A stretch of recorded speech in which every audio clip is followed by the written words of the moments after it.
Alrighty, it's 6 o'clock, so we'll go ahead and get started. It's Wednesday, June 18th, 2025, meeting of the Town of Pownell Planning Board. And I officially call the meeting to order. Our first order of business would be to approve the meeting minutes from the May 21st meeting. Did anybody have any changes they wanted to make?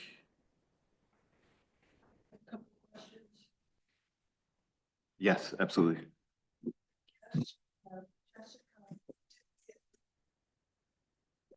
Under the members, the guests, we have Jessica, but we didn't catch Jessica's last name. Does anyone know Jessica's last name? And I know there was a sign in, so. Okay, But I know that she was with,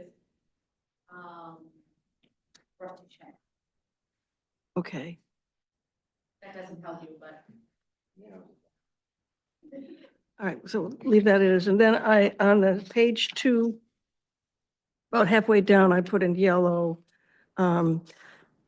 Peter's comment, and he said, the second sentence says, so we have a parcel of 3,000-foot parcel. And I don't remember what that was, or should we just strike that and say so you need 300 feet of parcel of frontage. Should I just strike the rest of that?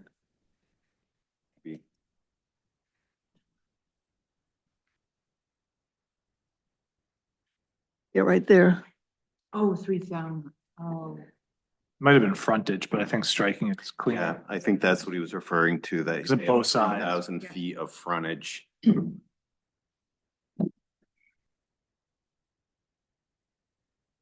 Further down that page, Yeah. there's interruption, which should have been interpretation, Oh, yeah. part of the way up. See it, Allison? Yeah. Okay, good catch. That's all the changes I have. Once were marked. I move that we accept the May 21st minutes as amended. Second. All in favor?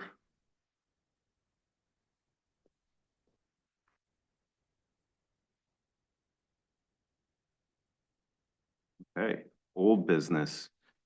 So as we discussed, I wanted to table the Brady mobile home application because, and I apologize, Shane, there's so much right now. We're getting the town planner stuff who's not with us. We have Tim now, we have North Star.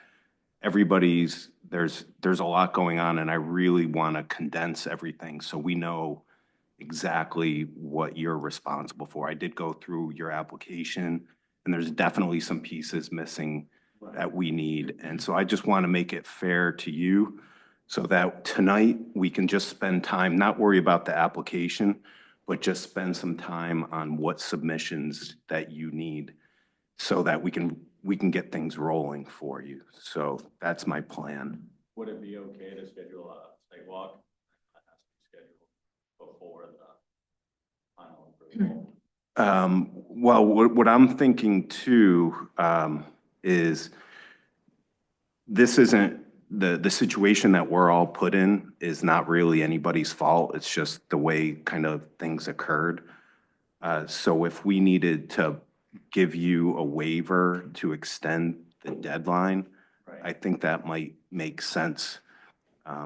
Because I'd rather make sure we get all our ducks in a row before we proceed to the next step, rather than kind of rush things. And I think voting on a site walk at this point, and before we have everything that you need as far as submissions, may not make sense because you might not have the things that we really want to see at the site walk ready because you don't know exactly what we want for submissions. Does anybody else have thoughts on that? Yeah, I think it would be, probably would want to have information we need before do a site walk, but also I don't think it is a question of if we're going to do a site walk. I think the question is when. Maybe I'm speaking out of turn, but I think people are interested in, this is a parcel of interest and the public is interested in it. And so, it seems reasonable to assume that we would be doing a site walk at some point, but we just don't have, all the stuff that necessarily we would want to have before we do a site walk. And I think we could probably plan it for fairly quickly after the next meeting is kind of my thought at this point. So the next meeting, you come back in and see us, and hopefully you have all the submissions. And then from that point, we go ahead, plan on the site walk, and then really get things rolling. And at the next meeting, assuming that you have all the submissions that we need after we go through everything tonight with North Star and Tim and everything that we feel, then we can go over your application as well, which we haven't done. So we don't even know that the application is complete. So I don't want to rush and put the cart before the horse, so to speak. And that's why I think tonight's really important to get this sorted out, because this is, to be honest, there's a lot of moving pieces. You've got 3 ordinances that we're dealing with that we've got to sort it out, as well as all the complications that I've already mentioned about town planner, no town planner, and North Star now coming on board. Okay. Does that sound reasonable? That does sound reasonable. And as far as like the punch list that Tim put together? Yes. Is that addition to the punch list or the checklist that Tom put together? That's a good question. I think, and everybody on the board, feel free, and Tim and Ben, I went through the town planners. The way I'm looking at it is with each ordinance, there's submission requirements.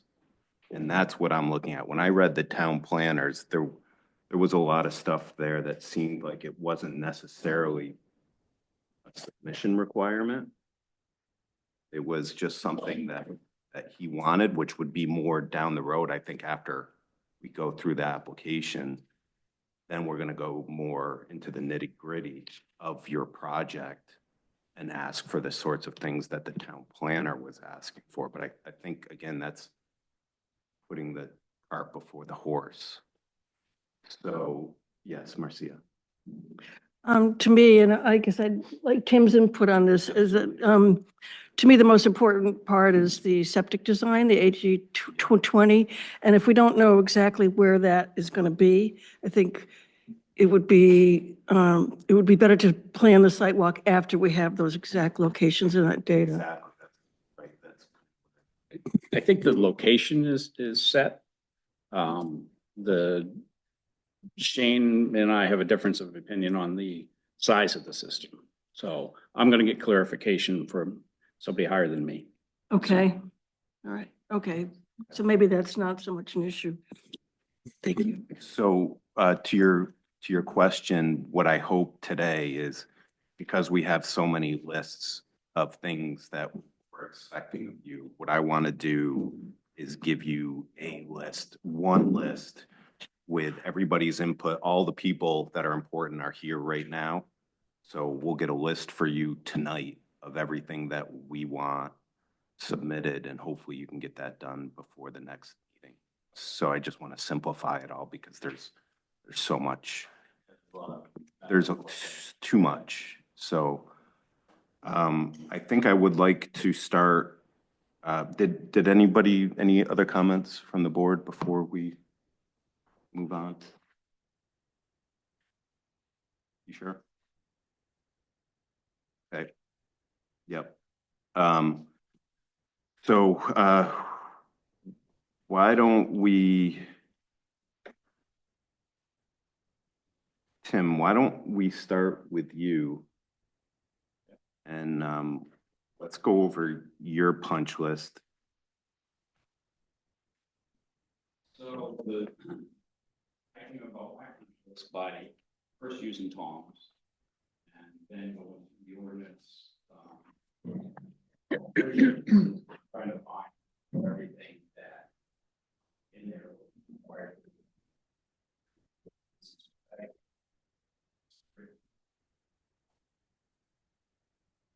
That you have. So. Yes.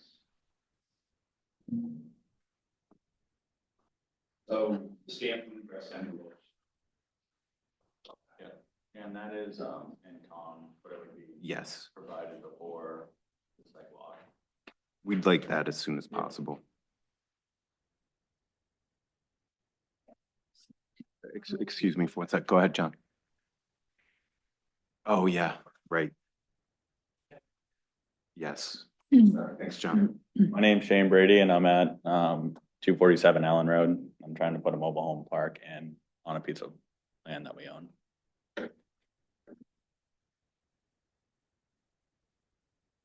Second, the authorization letter agreement from property that the septic system is going to be in.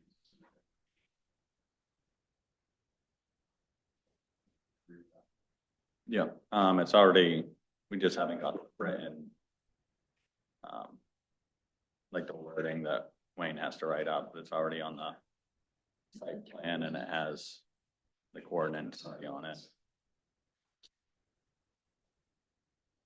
There's two different checklists dated June 11th, so I didn't change the date. I'm sorry. that's all right. I had paper. Okay, we have paper. We have a paper copy. Awesome. Everybody go on then this way.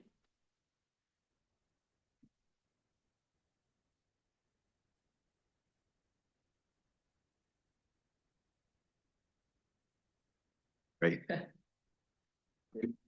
Thanks. So there's the water quality reports. 604A1 that are still missing there. You have well locations and the county permit. No loss.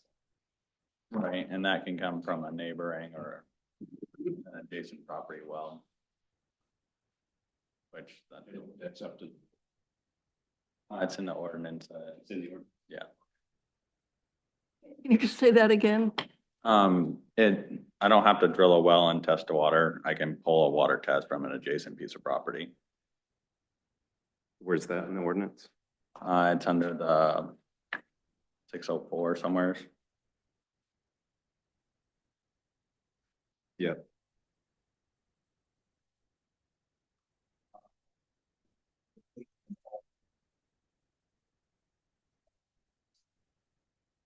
That are bottom, so missing, just making sure they're not.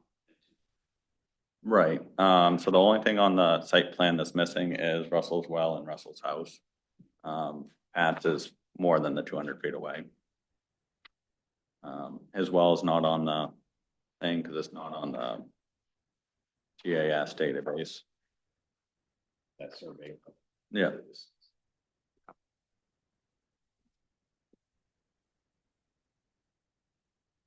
You and I talked about this one, the foundation is the first floor, you can't ask you to provide the first floor plan. So I think because of the foundations are so important to the drainage and stormwater, and that I think it's important to have those engineered on. I'd request a waiver for that aspect of it because it is a minor subdivision. And in the subdivision ordinance or the mobile home ordinance, it doesn't say you can have the foundation plans. So So you're gonna request a waiver for that? Right, because it's in the site plan review. And the site plan review, I feel, is designed for like commercial or business oriented. So like the greenhouses down on Route 9 instead of just. Yeah, it's fine what you think. Yes. What we're telling you is what we want. Right, but If you want to write a waiver to get out of it, yeah, totally cool. You can Okay. do that.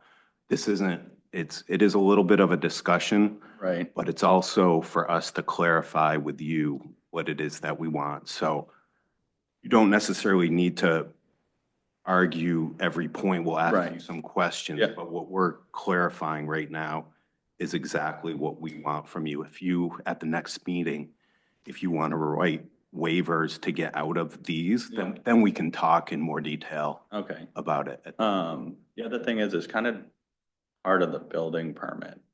Because during the building permit, I'd have to bring in the house plans and the foundation plans. Yeah, that's fair. So we'll just look for a waiver. Okay, And you could ask for a waiver for any one of these items, I Okay. believe. But we're asking you to present these. okay. But, I mean, it potentially can slow down the process because you could ask for a waiver and we could say no, and then you'd have to come back with it anyway, right? So Yeah, very well could. that's something to consider as well.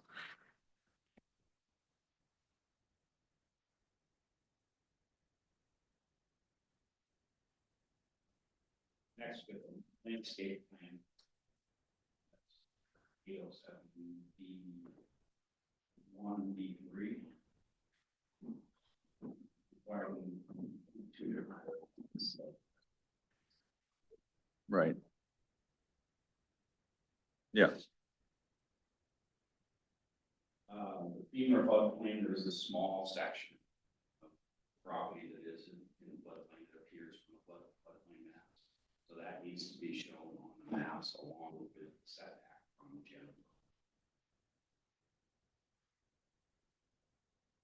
So if the setback from Chandler Brook isn't on our property, does it still have to be shown? It's the FEMA because it's in the floodplain. Okay, It has to be shown. okay. Yeah, because I know the power lines, I think the setback's like 75 feet, but the power lines take up most of that. Yeah, I think the brook has to be located on the setback.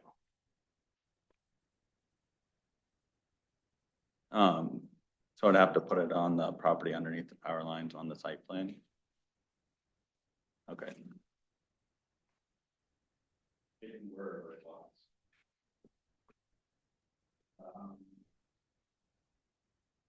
So in your responsibilities, your documents, describing the tenant's responsibility, there's nothing really on there for who's gonna take care of your responsibilities. So I think that needs to be also in that document. We talked about that. yeah, but I think that would be a separate document. It wouldn't be in the lease It agreement. could be. But somebody needs to be, it needs to be spelled out on who's in charge of the maintenance of the septic system, the roads, and the park itself.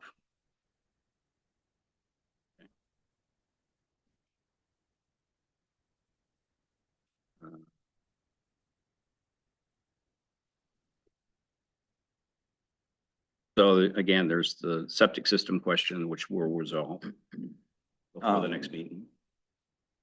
I think that should be pretty simple, yeah. And then there's going beyond the requirements. There's a section, the board may require the following submissions, and that's up to the board whether they want to require them or not, I believe. And to be honest, I'm not sure when that happens. Does that have to happen after submission, or can you request them now before submission?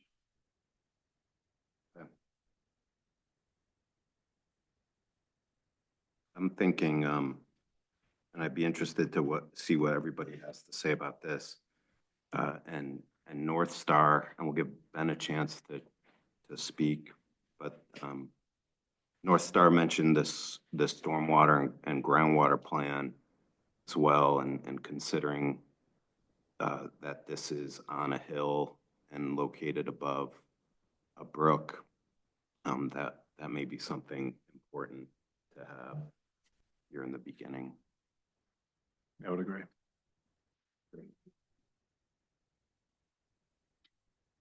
And, the utility plan also is something you can request. Yeah.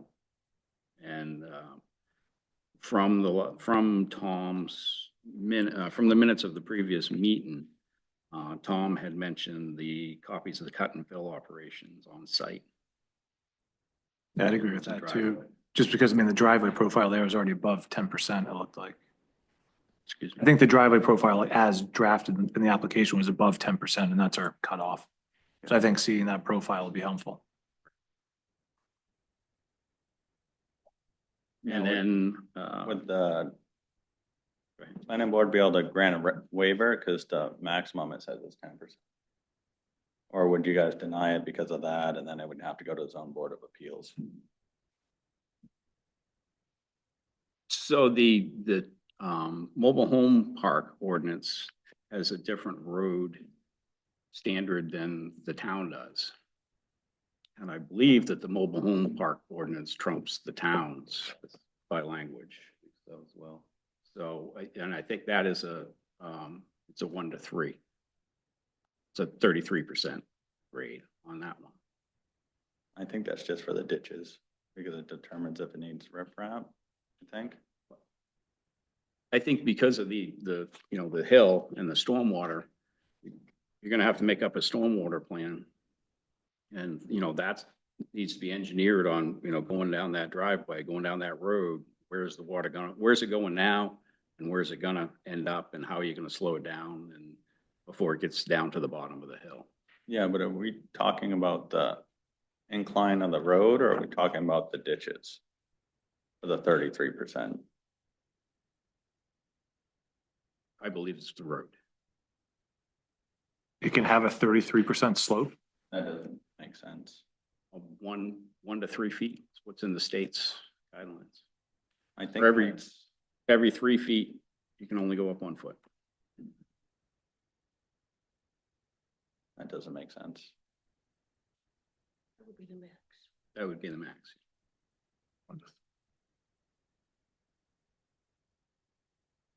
Ben, do you? I don't have the standards in front of me. I do want to check to see if there's anything in the mobile home standards. I want to check to see if there's anything in the mobile home standards in section 600. Is there a separate mobile home ordinance or all of those standards in section 600?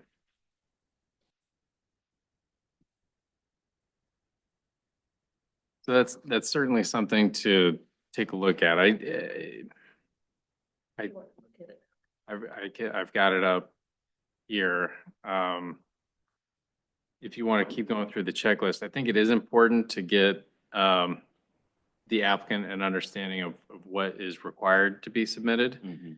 And I think there still is a little bit of consolidation work that should be done to provide a single list. But I think that the overview that the board is going through right now is important. It's helpful. It's good to get it on the record so that you have a sense of generally what those issues are. And if one of them is clarify the slope of the road, you can do that for the next meeting, even if it takes us a few minutes to put our hands on exactly what that standard is.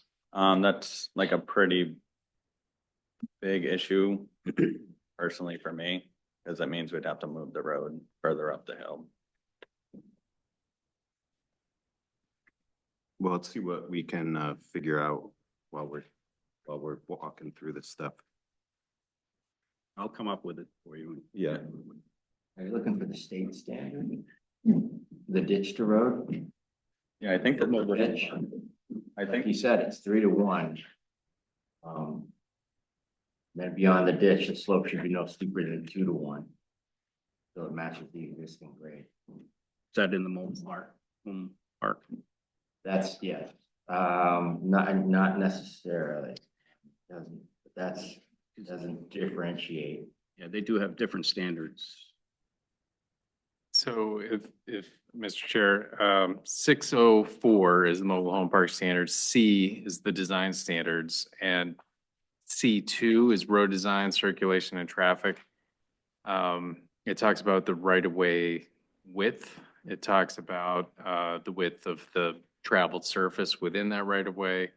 Yeah, I think it's 20 feet and then it goes up to 23 if it wants sidewalks. Minimum right-of-way width is 23 feet. Yeah. Minimum width the travelway is 20 feet. I don't see anything in here about the slope or road grade, except within a certain distance of an intersection. No more than 2% within 75 feet of the intersection. The town does have separate road standards, but I think that that's what would apply here, since there's nothing that I see more specifically in 604 that would contradict the normal town road standards for road slope. So would I have to not follow the road standard for the town, or would I have to follow the road standard? In short, I believe that road standard is what applies. I don't think that there's any, unless I'm missing something in a quick review. So that means that the road would have to be redesigned or moved further up the hill so that you could maintain less than a 10% grade. I didn't bring that part up with me, but I believe there's something in the state rule that says that you have to go by the states For mobile home? for mobile homes. Okay. Parks. Which they've got their own standards. So we'll have to look at that standard to exactly what it is. No, wouldn't that be something that I could get next week? So I could give it to the engineers, or is that? And would it have to be okayed to the planning board before? Or could we vote to accept the state standard, or is that? Well, I would guess the standard is the standard. Right. We don't have a choice to accept it or not accept it, It's a state because standard. it's the state standard. So But I think that the town standard would supersede the state one. Because you guys have an ordinance in place. It's not like you guys don't have an ordinance for the driveways. We'll have to look that one up. Do some research on it.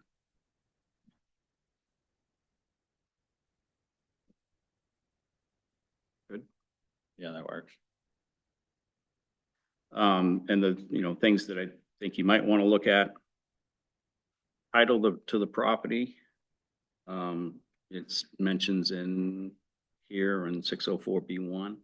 I noticed that it was a quitclaim deed. I'm not sure if warranty deed is what really means a clear title. Quitclaim really doesn't go back very far to show any easements or anything like that might be on the property. So I know it's part of a subdivision, so possibly going back to that subdivision. So that should have been all ironed out at that point.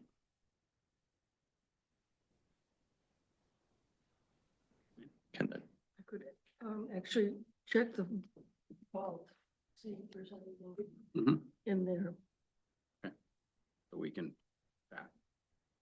So can the planning board request a warranty deed, or is a deed a deed?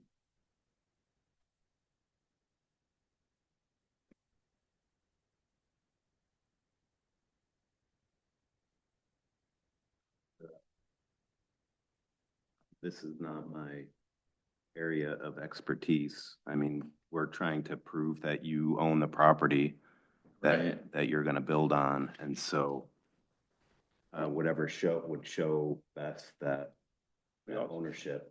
we also want to prove that there's no deed restrictions on that Right. property. Yeah, I That's think it. that'd be good to have it, and if you're near power lines, they can have different easement things and whatnot. So it'd be good to have clarity upon what's the history of the parcel. It's part of a former subdivision too, right? So I mean, there could have been restrictions from that. I'll go to the vault and see what's in there. That's a further step, the entire step. So, so with that item, Marcia, if you researched it and weren't able to, do we feel that this is an important enough item that we need more clarification on this? Yeah. I think knowing that this is a subdivision application, so there's normal subdivision requirements plus additional mobile home park standards. The subdivision, I don't think specifies between a warranty or a quitclaim deed. It just, you need to provide something that shows you have right title or interest in the property, and that's usually a deed or a contract for a purchase or those kinds of things. To your point earlier, there's also a submission requirement to show easements, existing or proposed, on the property. So I think it would cover that base. So it's important to know that you have the right or title or interest to the property, and that can be generally satisfied through a deed or a contract or other kind of instrument. It doesn't have to be a specific thing, but it could be one of a number of things. And then also showing those easements or any other encumbrances on the property or any other entities that would have a legal right to that property. So if they had a maintenance deed or a stormwater deed, sometimes DOT has grading, access easements. Those are the kinds of things that should be shown on a plan. So I'm not too hung up on exactly what form that right title or interest will take, as long as it is demonstrating you've got the ability to make an application for the property. Where would he find all the easement data for different stuff? It should be in registry of deeds if you just trace it back. Going back to the Gardner subdivision, it should be pretty easy going forward.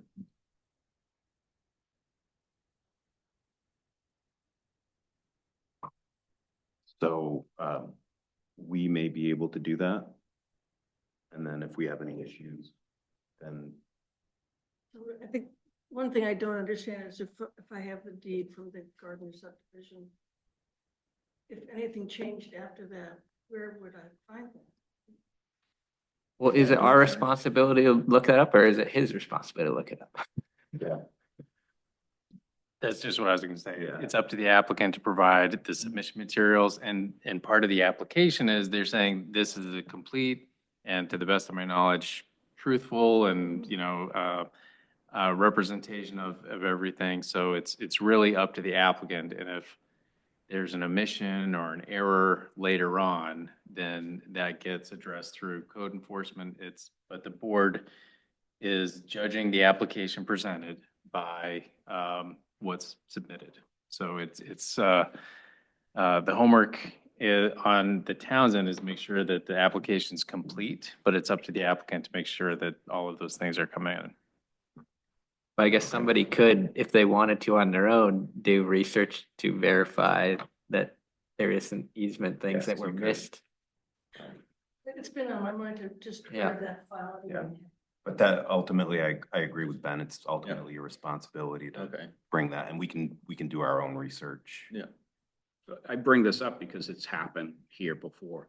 There was a subdivision that was approved and a few years later, there was a dispute between the landowners, the abutter.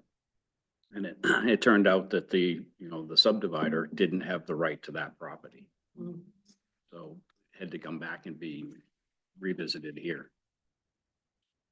I think maybe just as a general practice, we should at least look at the prior subdivision submissions and those plan maps as part of this, just as kind of the history and the further subdivision of it. So it'd be helpful, even though it's from the 70s. I mean, that's probably on file Yeah. in the town and Registry of Deeds. John, did you have something to say? I do, I think the town had a period of interest to ensure that it's attorney reference declaration ownership. It's not, can't just have. Yeah. Town, the town appeal, planning board decision did not. Okay.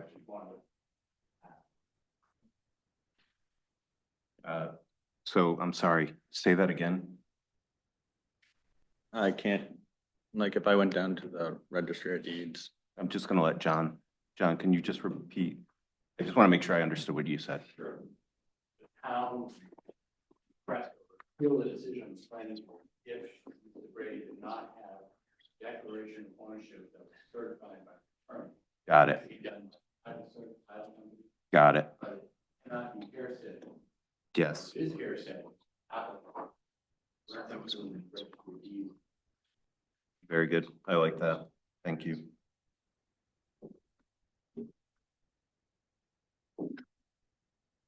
You got that? Yep. Okay. Thing I noticed that the, different spots, there was different language on. You were. Sometimes it mentions chain, sometimes it mentions your LLC. I think it all should be cleaned up and put into one. So the piece of property is gonna be continued to be owned by my mom. And then I'll basically lease as the LLC. So I'm not sure how the town would like to see that written up, or if that's, Yeah, go ahead, Ben. So if the LLC is the applicant for this property, project, the demonstration of right title and interest, you may not have the deed, or the deed would be in someone else's name. So it would be a lease agreement demonstrating that the LLC has the ability to make the application. So in this case, the deed could be useful to say, here's one party to the agreement that owns in fee, and this is the other party that is leasing it, and that would check the box as far as right title and interest goes. Would we need to see that a lease agreement from the landowner to the LLC? I would assume so. The applicant in the LLC needs to demonstrate right title or interest. Right. So they don't have title, Right. but you could demonstrate right to make the application, or an interest in the property through a lease agreement. would an authorized agent letter also work? It would have to be something that would hold up legally to give you Yeah, so I know. legal access to have that right to the property. Right, it's signed Yeah, contract or something like that, whether it's notarized or not. I think that could be something the board would decide, but generally a signed lease agreement between the owner and the applicant is generally where the bar is. One thing that I got to put on here was you need the correct, what was that? the correct deed for the property, the deed to be submitted in the period deed, the meets and bounds didn't work for that one. Yeah, I got the updated one now. It was page 2 on the deeds, and I only printed off page 1.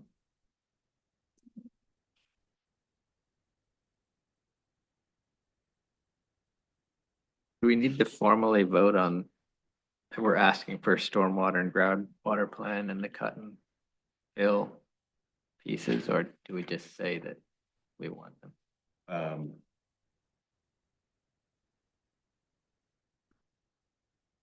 I don't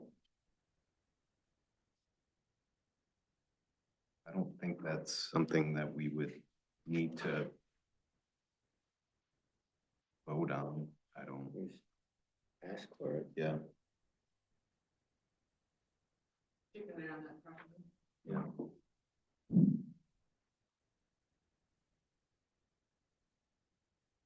John, if we're asking for an item that isn't a required submission, is it something we have to vote on? We can just say we want it, we're good. Yeah, You did application. thank you. Yeah. So, so considering the circumstances, I agree with the CEO and the town planner who also asked for the stormwater and groundwater plan, as well as the cut and fill operations as part of the submissions. Does that sound okay to everybody? Can I ask a question getting back to the tree plan? I forgot what it's called. Landscape? Landscape plan. Do you guys want that on all four sides? Or can I skip along my property line and along the power lines? Or how would you guys like to see that? I think primarily, and this is just my thought, would be that the buffer would be most important on the road aspect and the neighboring properties.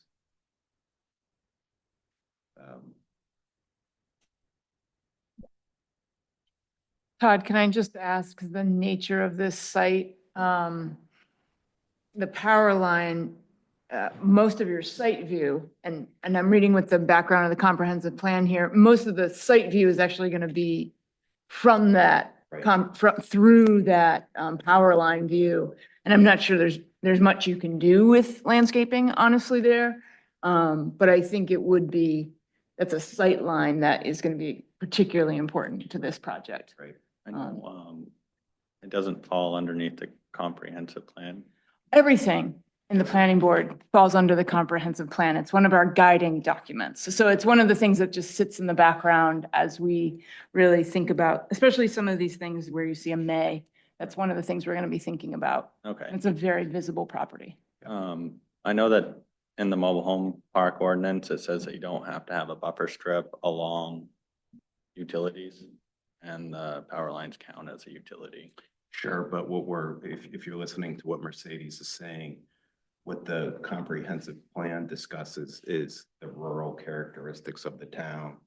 And putting a mobile home park in the middle of a hayfield is in general, in some ways, against the comprehensive plan in some ways, but in some ways for it because you're providing some Right. affordable housing. So we have to balance all of that. So that's what Mercedes is talking about. And so the discussion here is, okay, how do we balance all these different pieces aside from what it says specifically in the ordinance? And Shane, I don't know that you can do anything with landscaping there. I just want to see it. Right. Especially because this is going to be visible. We have to do our due diligence as Right. well. So that's our Okay. job. Yeah, I think that's fair, Mercedes. So I think it would be a good idea to basically have landscaping on the three sides. We see what it is. See what it Yeah, is. See what it is. Yeah. I think you Yeah. can't just discount that whole Right, side because that's your most visible. Right. That's almost your most visible.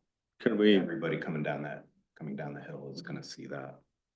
would you, guys be all right with the trees that are already there being the natural buffer, or would you guys want more put there, or would it be? 'Cause I know if the opening at the bottom of the hill, I think it'd mess with the sight distance if you put too many of them in there. I think that's, so that would be a discussion for us to have down the road. Right now, what we want to put together is what we would like to see from you. So whatever you decide to do, you decide to do, and then it comes back, you bring that before us in your submission. Okay. And then we can have a conversation about what exactly we all think about what you've come up with and do we make any changes? to that? Right. So we can talk more. So this is just a discussion about what we think, what we want you to provide for us. Now it's up to you to provide it however you wish. Okay. Okay, does that Yep. make sense?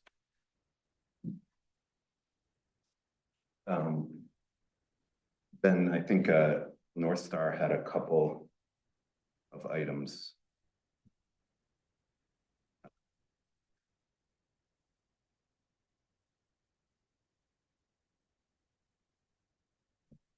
Um,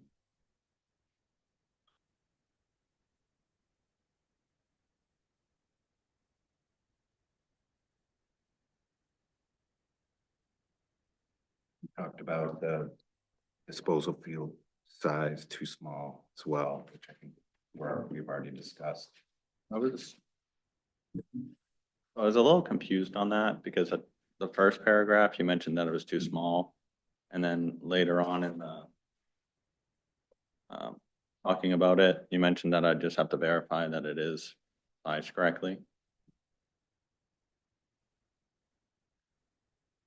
I think the important thing is to verify that it's sized correctly. So I think there's a possibility, or at least a question, that it may be too small. And I think at the next meeting, hopefully you'll be able to say, yes, it was too small and now it's sized bigger, or it turns out that this meets the rules and it was sized correctly. I think Okay. that's the main. Yep.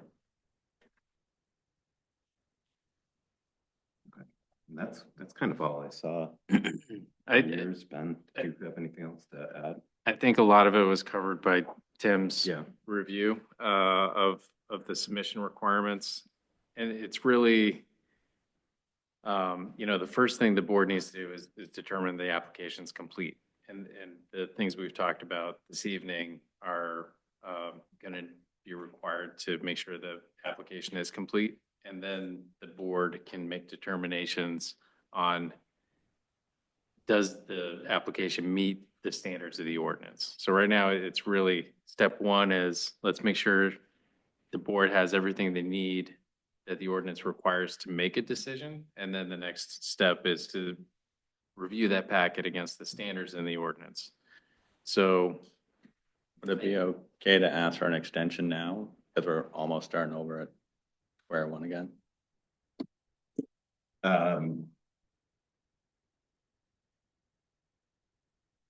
If you don't feel that you can get the information that we're asking for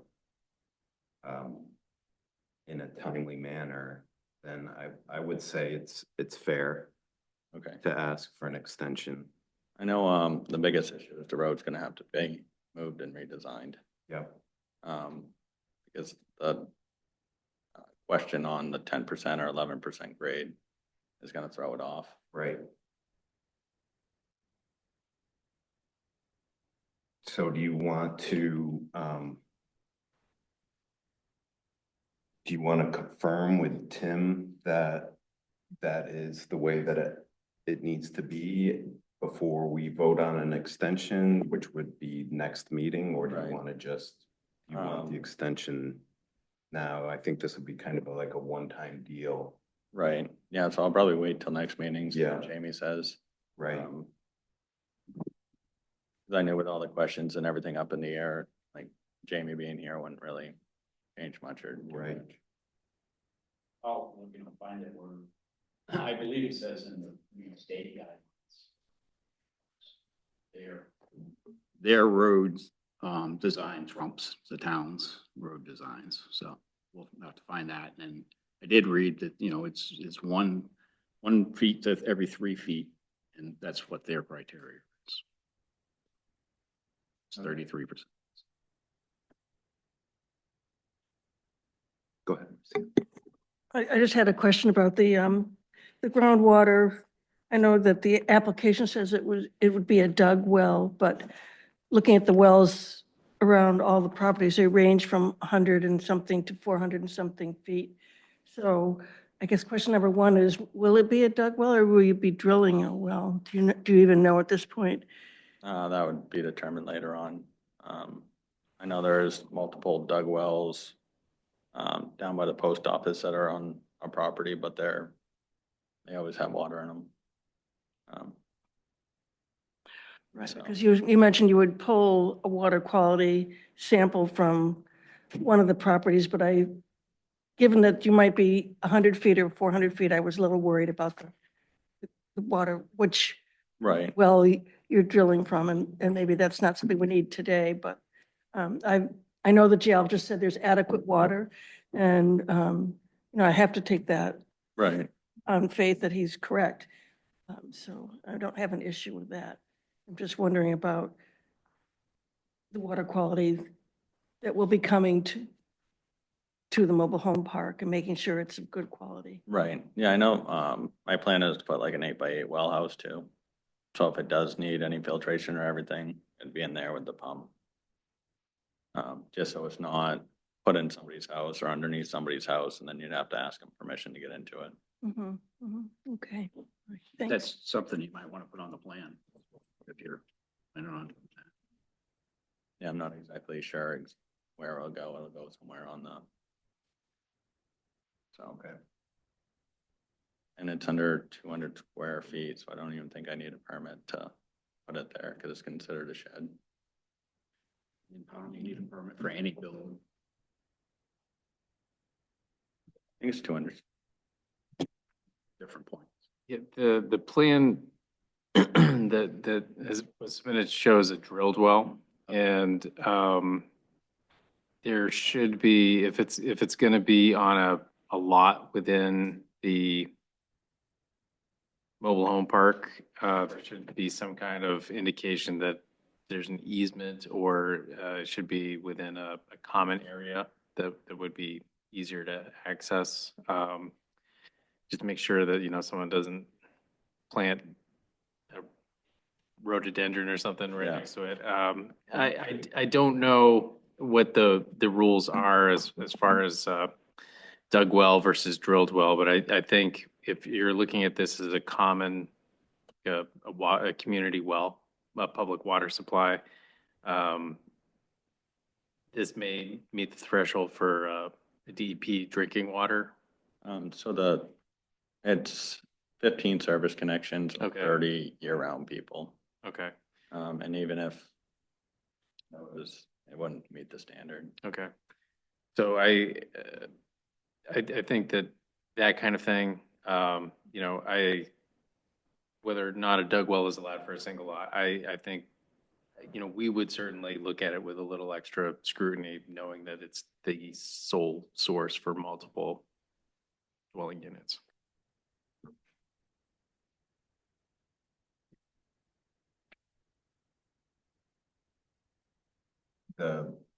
I'm going to mention a couple things that I had on my list.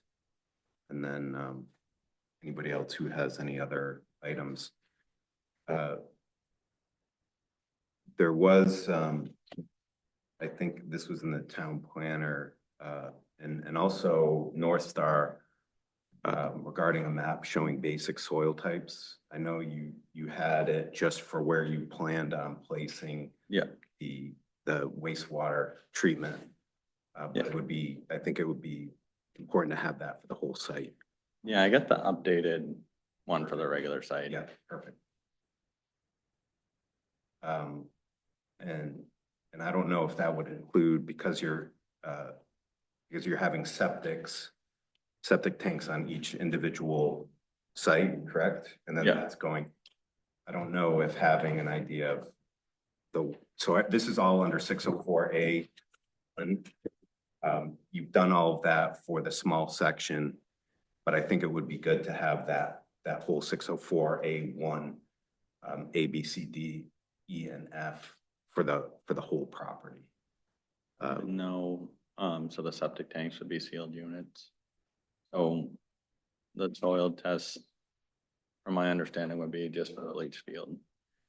Right, but I'm wondering if it isn't important to know where the water table, at a minimum, where the water table is around those septic tanks and the overall the basic soil types. I don't know if anybody else has any thoughts on that.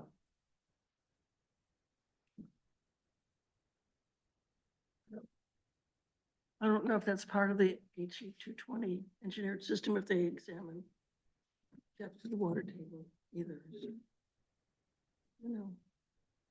Yeah, I just know you can't put a septic tank underwater, so they wouldn't place a septic tank on the lawn if it wasn't adequate. But how do you determine that? The soil scientist, because he stamped it. Right, I know. So how did they determine? That's what I'm getting at. So that's all I'm asking. So Right. so was that determined already is that part of the submission that you have right now? Because I didn't see that. I just saw the soil types for where you're placing the engineered system. I just don't know, it would pass, or he already did it because he wouldn't stamp it and lose his license if. So then it should be easy for you for that to be submitted. I didn't see the depth of water table either. Yeah. So that's all. So it should be done already. We just want that as part of the submission, I think.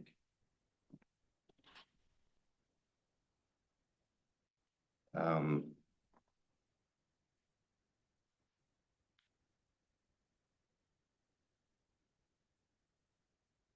I think everything else I had was already covered by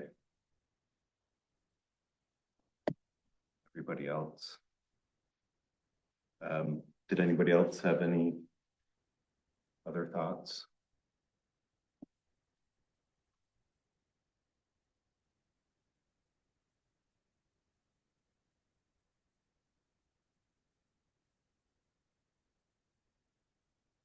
No? Okay, so, I guess what I'll do, Shane, Yeah. is, I'm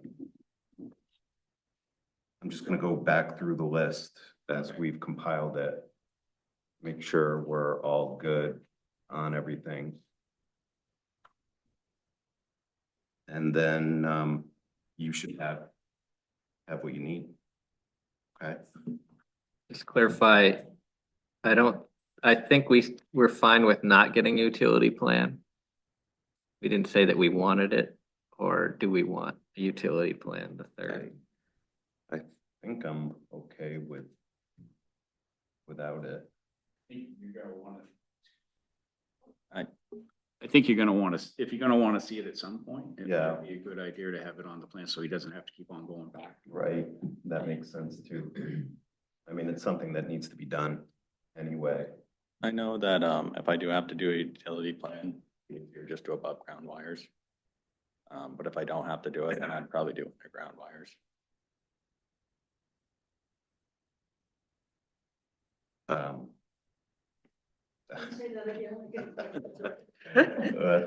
If I have to do a utility plan, it'd be easier to do above ground wires. But if I don't have to, then I'd do underground wires.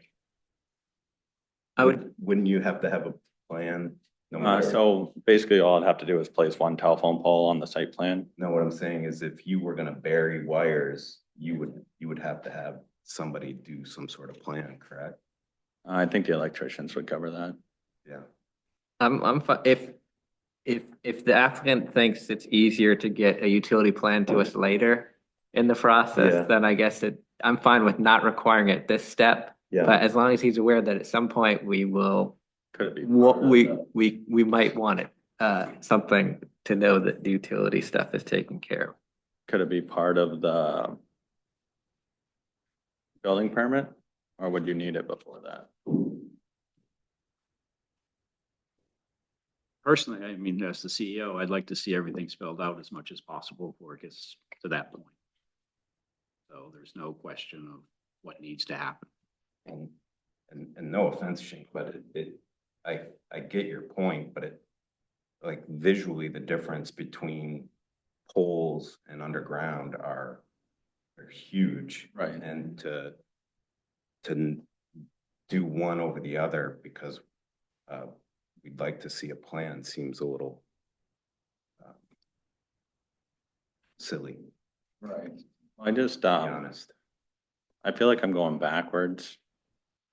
Because we had like a general checklist of what was supposed to be submitted. Most of it got submitted, the town planner left, and now it's double the amount, if not more, from the original sketch plan, It's, and that doesn't give me like, it kind of gives me the idea, once all this is submitted, then we come back to the next meeting, and you guys are gonna ask for more stuff. I would disagree. What we're trying to do is to eliminate that by giving you all this information up front, based on the town planner's documents, and anybody come in if they want. We would have been asking for all of this stuff anyway. So if you just went by what he wanted and submitted all that, we were gonna give you a new list because you weren't submitting the stuff that we really wanted. I can't help what Tom told you as far as his checklist goes, and that's why I'm willing to, that's why we're spending the time right now to do this. And that's why I'm okay with giving you an extension.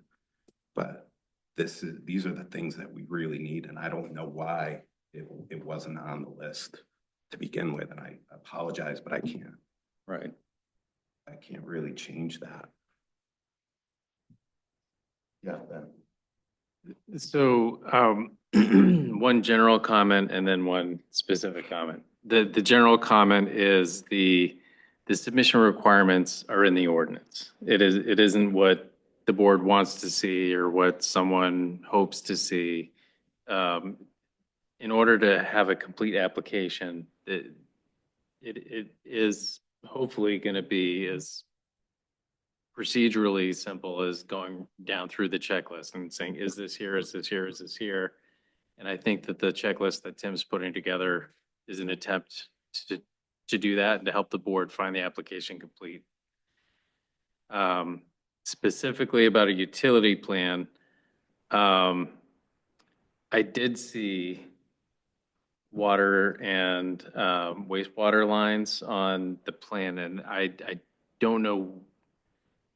I think the requirement for a utility plan is talking specifically about water supply and wastewater disposal.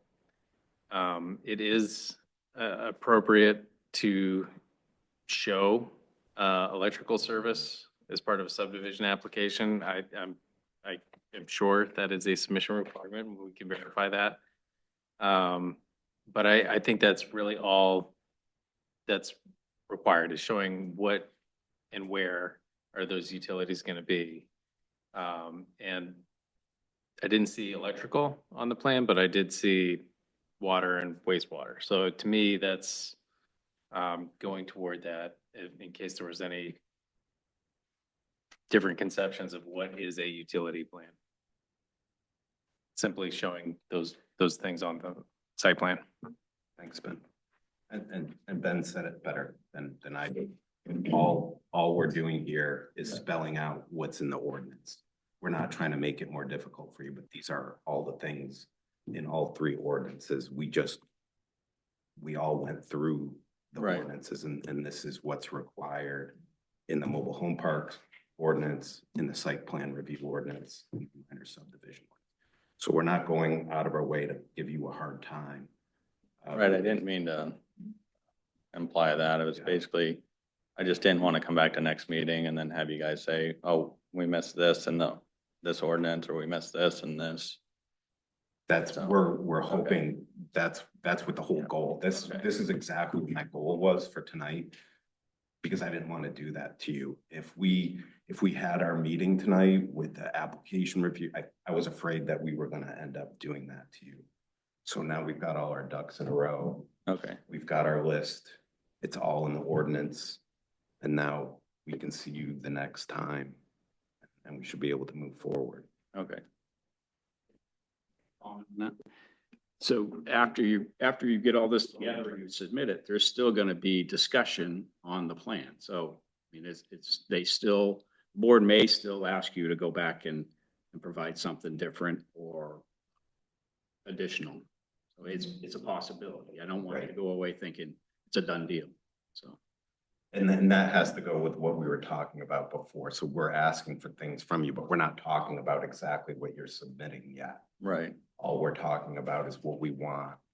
And then when we sit down and talk about the application and the actual project, then we're gonna start getting into the nitty gritty, landscaping, roads, and all of that. So that's septic, all that's still to come. And depending on how those conversations go, we may have you make changes to the things that we presented. But this is Okay. the starting point. as far as the landscape plan, are you guys more keen on fences or trees, or is there one way you guys like better than the other way? Or is it kind of just put something together and then if you guys want to change it? Yeah, I think, Because there's really, the problem with, even if I put up a 20-foot fence on one of the property lines, you can still see clear right over it. right. That's, I'm not sure anyone in Pownell wants a 20-foot fence. I think it truly is the nature of that parcel and what's around it, and kind of, there might be spots where you already have buffer and you can represent that. And then there might be other spots where you know you're going to clear, or you know that all of a sudden there is this site view. So I think it's taking all of that into consideration Yeah, in terms of what's around that anyway. And just one more point of clarity, only because I have the mic and I'm reading the ordinance. I do think Tim's original list is right, because the end of B4 does also say all electrical, telephone, and other utility services to be installed on the site. So it does mention that in the ordinance. So I just want to make sure that was clear, because it is the wastewater, but then the last sentence is all about the other utilities. With all much respect for Ben. Always. And I'm just going to add, I know you submitted 6 waivers, of which we've approved 2, I believe, but I'm sensing that you will want to update that list with some additional waivers as well. The stormwater plan should be pretty easy because it's a side of a hill. You can't really make water run uphill. So that one's pretty simple. And then the only other waiver that I could come up with would be the landscape plan. Just because like I don't like trees, and I know one of the neighbors doesn't like trees. But he wanted a fence, so I thought about just putting a fence on his property that he wanted, because I don't want to have to weed whack around it. What about the foundation plan? I think that you said you were going to do a waiver for that. Yeah, I would. Is that something you guys are keen on, or should I get started on? Because it is kind of something that would go with the building plan or the building permit. I think there's an interest in knowing where the lots are, right? And that's the idea of the foundation plan, or is there, do we need more out of the foundation plan, just knowing where the lots are? I got the lots placed, and then I got the building envelope for the homes. So I guess my view on it is that the foundation plans are gonna be a big part of the stormwater and how you're gonna manage the water coming down that. And I think that you still should think about a stormwater plan, because, in the ordinance, it says you have to, determine where it's going right now and where it's gonna go after. So the placement of those foundations is gonna be important on shedding the water and, the water off the roofs and all of that is gonna be part of that. I know that so it's basically gonna improve the water flow or the storm water, because it's gonna have a little bit of a flat spot to slow it down instead of just speeding down the hill. But it's not gonna change the direction or where it ends up eventually. Well, you are increasing hard surface, which is a problem. But it Building does, a road, and so, and that's kind of what we're talking about, is you're changing the nature of the landscape. And that's where this would come in. So I think it's something that we would want to see, but you could write a waiver for it. John, go ahead. Just to be clear, I think it's applicant responsibility for suggestions from the board. Some of these things need to be designed by professional licensed people. I don't think the board has certification to answer some of these questions. Yep. So, in my experience, Ben, the responsibility of the applicant, come up with a design, you, based on a completed application, then this question and answer happens after that. I think right now we're dealing with kind of an appropriate discussion. Yeah, thank you. I would just, I mean, if we ask for something, there's a reason. And so if you're asking for a waiver, like, to me, it's like you should have a justification of why you need the waiver for this piece. More than just, oh, it's inconvenient. Like, there's a reason why we asked for everything on this list. That's part of the ordinance. And so there needs to be a special reason why we wouldn't get it. And you can present a special reason, then we would consider it. But in general, I would approach it that if we're asking for it, there's a reason we're asking for it and we want to see it. So So we're just gonna move on. Yeah. From this discussion, and we'll get back to the list. And then what you do with the list, that's totally up to you. You're gonna bring whatever you're gonna bring back to us with whatever waivers that you're looking for, and then we'll have a conversation. And this is the starting point. Okay. So, this is the list that I have in full. And I'm just gonna read right through it, and if I miss anything, please let me know. Stamped and addressed envelopes to abutters. Authorization letter of agreement to utilize adjacent property for the septic. Water quality reports under 604A1 for the full property. We decided, did we decide we could adjacent well, water quality, rather than a test well?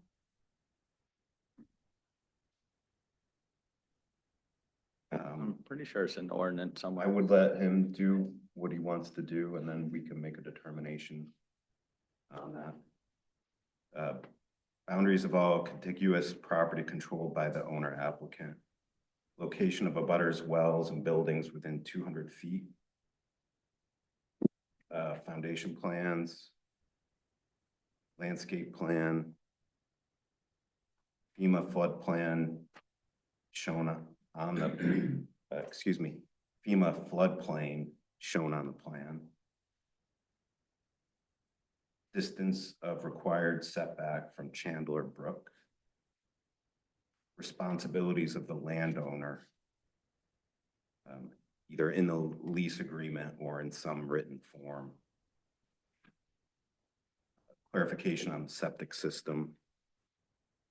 We would like to see the stormwater and groundwater plan. Copies of cut and fill operations on site with road and driveway profiles. Title to the property, certified by an attorney. And then we also would like to see the lease agreement between the LLC and the landowner. Did I miss anything? Yes, sorry. The utility plan as well.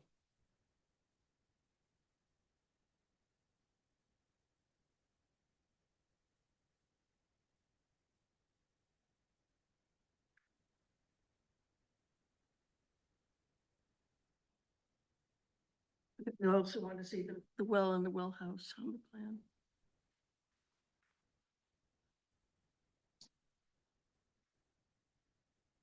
I think I would include that as part of the utilities. Maybe. Yeah.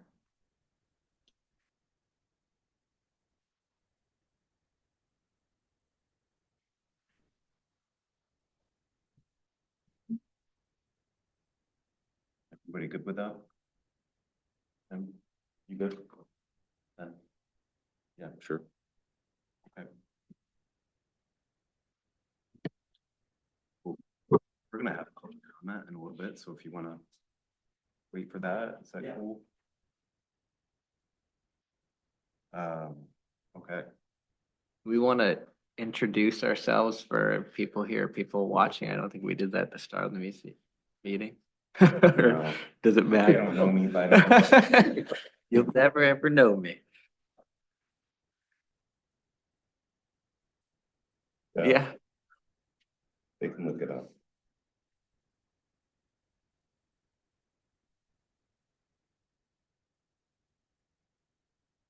Okay.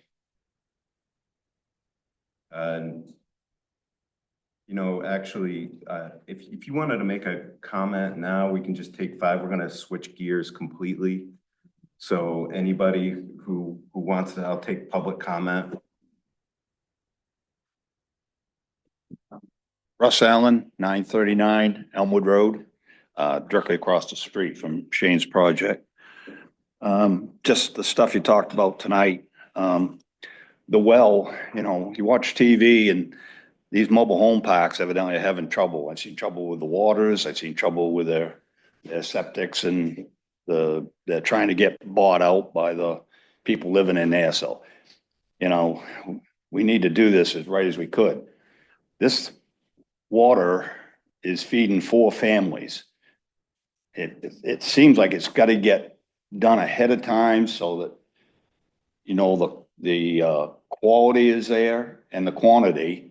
And you can't go by my well. I'm high in salt and I'm close to the property, but that don't mean anything because you go 50 feet and you could have iron, you know. I've been in construction my whole life, so, you know, these 4 families are gonna depend on this amount of water and the quality, so I think it's something that, you know, needs to be taken serious up front. And the septic, I guess, is being done. What I didn't hear is, I know we're talking about, I know that the system is what, 500 feet away? Something like that. 500 or 600 It's quite a ways. So there's gotta be an easement to it, because the line's gotta get dug to it. Is it an easement? Is it owned property or what, you know? Just because here we have a park, and if for some reason something happens to Shane, he goes bankrupt, whatever, and there's a problem, somebody else has gotta come in there and be able to get to it, because, you know, it's gotta be a piece of this puzzle. So I just think that easement, that kind of distance needs to be, involved. And then only because I'm familiar with the property, there's 2 big drainage valleys going through there. And well, everybody gets to see it when we finally get to an onsite, but, that's why I think the fact that you guys want, to see where that water is gonna bump off of these guys and how that drainage is gonna get filled and get around it and so forth is needed, because, you know, I ain't got the picture, but, and then, I got a picture of Shane's plan on my phone, but, do you guys, have anybody seen a plan yet? I mean, he submitted a plan, right? Is there a paper copy here I can have, or? Do You can go down and look at it in the Yeah. town hall. I'd like, You haven't, yeah. well, okay, yeah, I'd like to have one tonight because, my phone, everything is small on it. It's hard to read numbers and everything else, but, anybody that's interested, you know, seems like you gotta have that plan right in front of you as it's being talked about. One thing I did notice on that, you mentioned the well, it shows the well, if you've seen it. It shows the well, the lot is only 100 and some feet wide, and it's on that lot. There's a septic tank there, and I have never been able to put in a well within 100 feet of a septic tank. And this is feeding 4 people, 4 families, and it's less than 100 feet to that septic tank, so how did that get designed like that? And, you know, if I study a plan, I'll probably come up with a lot more questions. So, but that's the basic. I want to thank you, and, I could get a paper copy tonight, it'd be easier than trying to stare at my phone, because I can hardly see the numbers. I can do is I can make sure that there's a copy at town hall for you to look at, because I think I have to keep my own copy for the board. Yeah. But I'll have that. The planning board doesn't print out some in case another neighbor happens to come and hasn't seen anything, or? Do you know how many full-size copies you submitted? It only said that I had to submit more, but for also, I can print an extra one off for the updated plan. Even, I don't know if it can get condensed, I mean, I don't Right. expect to have your big Yeah, plan, but, But I know, like, even this one, you can't do anything off these things. yeah. So I won't do like the big one, but I'll do like the bigger than Full-size, right? the next Okay. size up is. Well, we have a full-size one at town hall, so I'll have Becky make sure that's available for the public. to look at. So I can come down to the town hall and I'll have to study it there. Yeah. Okay, thank you. Anybody else have any comments at all? Okay. So we're gonna move on to new business, which would be a discussion of lot density calculations for the conservation subdivision ordinance.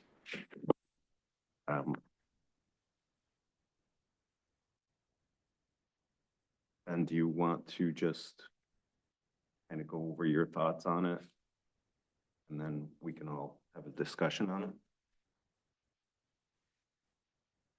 Sure, I can start the discussion. I think, my understanding is that the,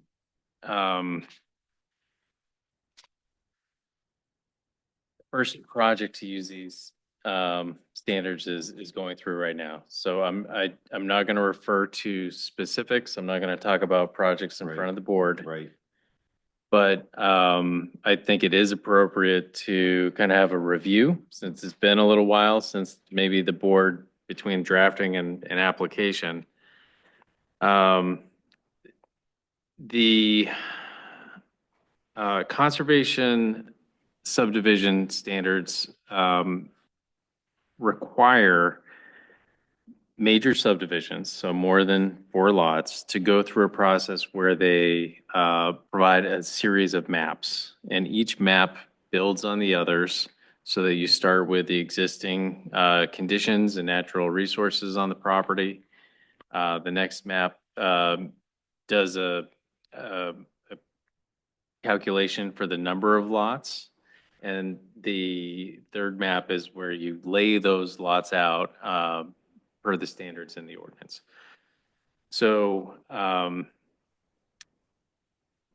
there, I think, is some clarity of wording that may not be in the ordinance around how that happens. The idea is that it's going to rely on the minor subdivision standards, which the key part of that is a 600-foot road length.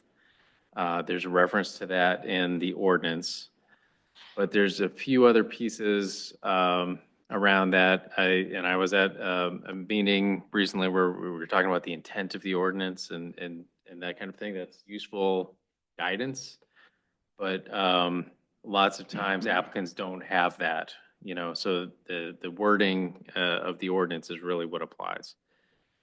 So to that end, there are some things that aren't covered in the ordinance that I was discussing with Sam Pikus in the office the other day. It talks about private roads no more than 600 feet. It does not talk about new public roads in the ordinance, and it doesn't talk about private roads that are not dead ends. I don't believe. So I think there were some assumptions made or some presumptions that we're going to carry through. So I think this isn't where I come in and tell the board how to interpret this. I wanted to have a discussion with the board about what the ordinance says and how that's going to be applied. So I think there's a few issues in there, things that always kind of pop up when you write an ordinance about things that you don't anticipate or things that you can't foresee when you're writing it to cover every single scenario. Those were a couple big ones. And I think one other thing that we should talk about is the maximum road lengths. With bigger buffers, the board did build in larger road lengths. So instead of having a dead end road with a maximum of 600, the maximum is 1,000 with special consideration for roads that are longer based on individual circumstances. So I want to make sure that folks understand and people are comfortable with what the wording of the ordinance says around that in relation to the intent of the ordinance to get building sites located in the best locations on the property that are not always going to be within 600 feet or 1,000 feet of the existing public streets. So those were a few of the things that I wanted to make sure we covered tonight. And I would be happy to leave it to the chair or to Tim to think about an approach. Like, do we just want to go right down through the section 900 portions of the ordinance that are applicable to the design and the calculation of the number of lots? and go from there. Or if we wanted to just kind of pick and choose and kind of zoom in on a couple specific things. I think I would like to just walk right through the process, so that we all have a good handle on what it is the ordinance says and what it doesn't say. So I think that would be a good starting spot. So unless there's any other questions, I would suggest we start with section 905, which is review procedures for and submission requirements for conservation subdivisions.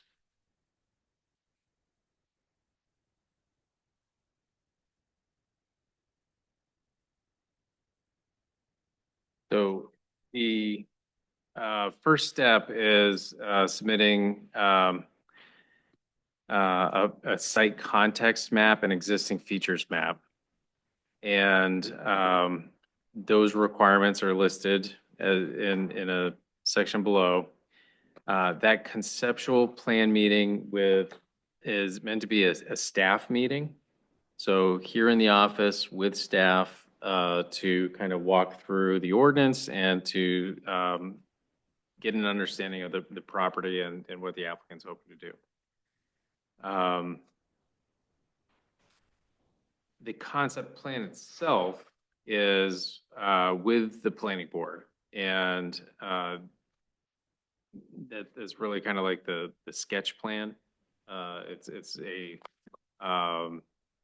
not an official application. It's meant to be an informal back and forth with the board and the applicant and their design team going through the standards of the ordinance. That's the point at which an on-site visit would be scheduled as well. And then the submission requirements for the conceptual plan start in C. So those are the submission requirements, everything that you need to check the box for to make sure the application is complete.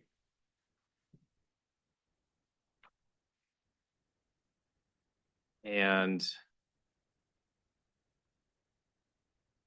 there's a few parts of this application.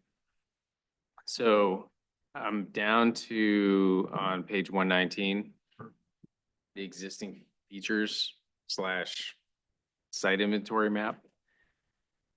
And it says here, the applicant shall submit an existing features site inventory map of the subject parcel, which shall be to scale of 1 inch equals 100 unless another scale is mutually agreed on, and shall involve the individual or team with the necessary training and natural resources, preferably a landscape architect, who shall certify the information submitted. And then it needs to include some technical things, but contours, where the buildings and buildable areas, right-of-ways, easements, stormwater, scenic views into and out of the property, identification of vegetative cover, so where are the trees, where are the open areas, abutting and nearby lots with linkages. So this is the part of the plan where trail or road connections that can be made to neighboring properties would be shown.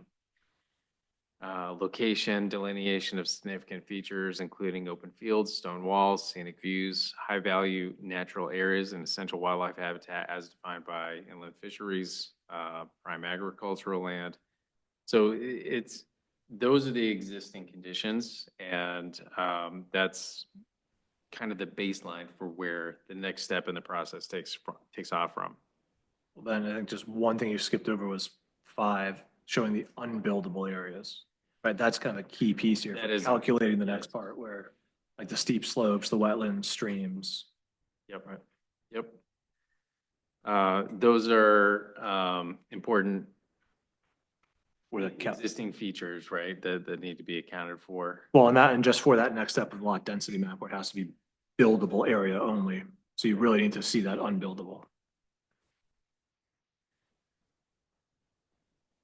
then on that specific plan, it does say where will the open space be. It also says location of proposed house sites.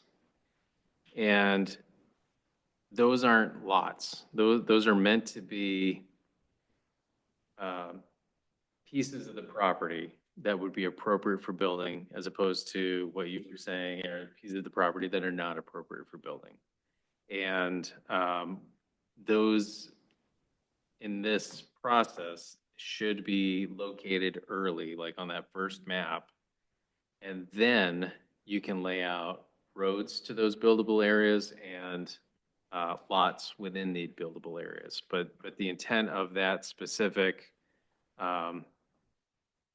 section where it says the following elements are optional, that's what a house site is meant to be. Alignment of roads, driveways to connect to those, and then the lot line. So essentially, I got a little ahead of myself, but those are the things that should be shown on the map. It says they're optional. I think it's important. Then when you get to lot density, this is, I think, going to be part of what we need to focus on tonight. It refers you to 908C2. So I'm happy to jump to that. 908 is the performance standards. C2 is where page 130, lot density.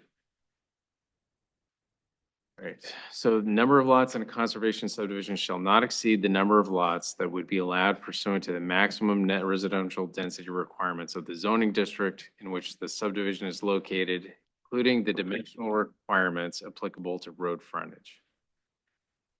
The applicant shall submit a lot density map showing that the parcel could be subdivided into the number of proposed lots on buildable land in a manner that meets the density and frontage requirements applicable to minor subdivisions. So, backing up, it says they shall not exceed the number of lots that would be allowed pursuant to maximum net residential density requirements of the zoning district.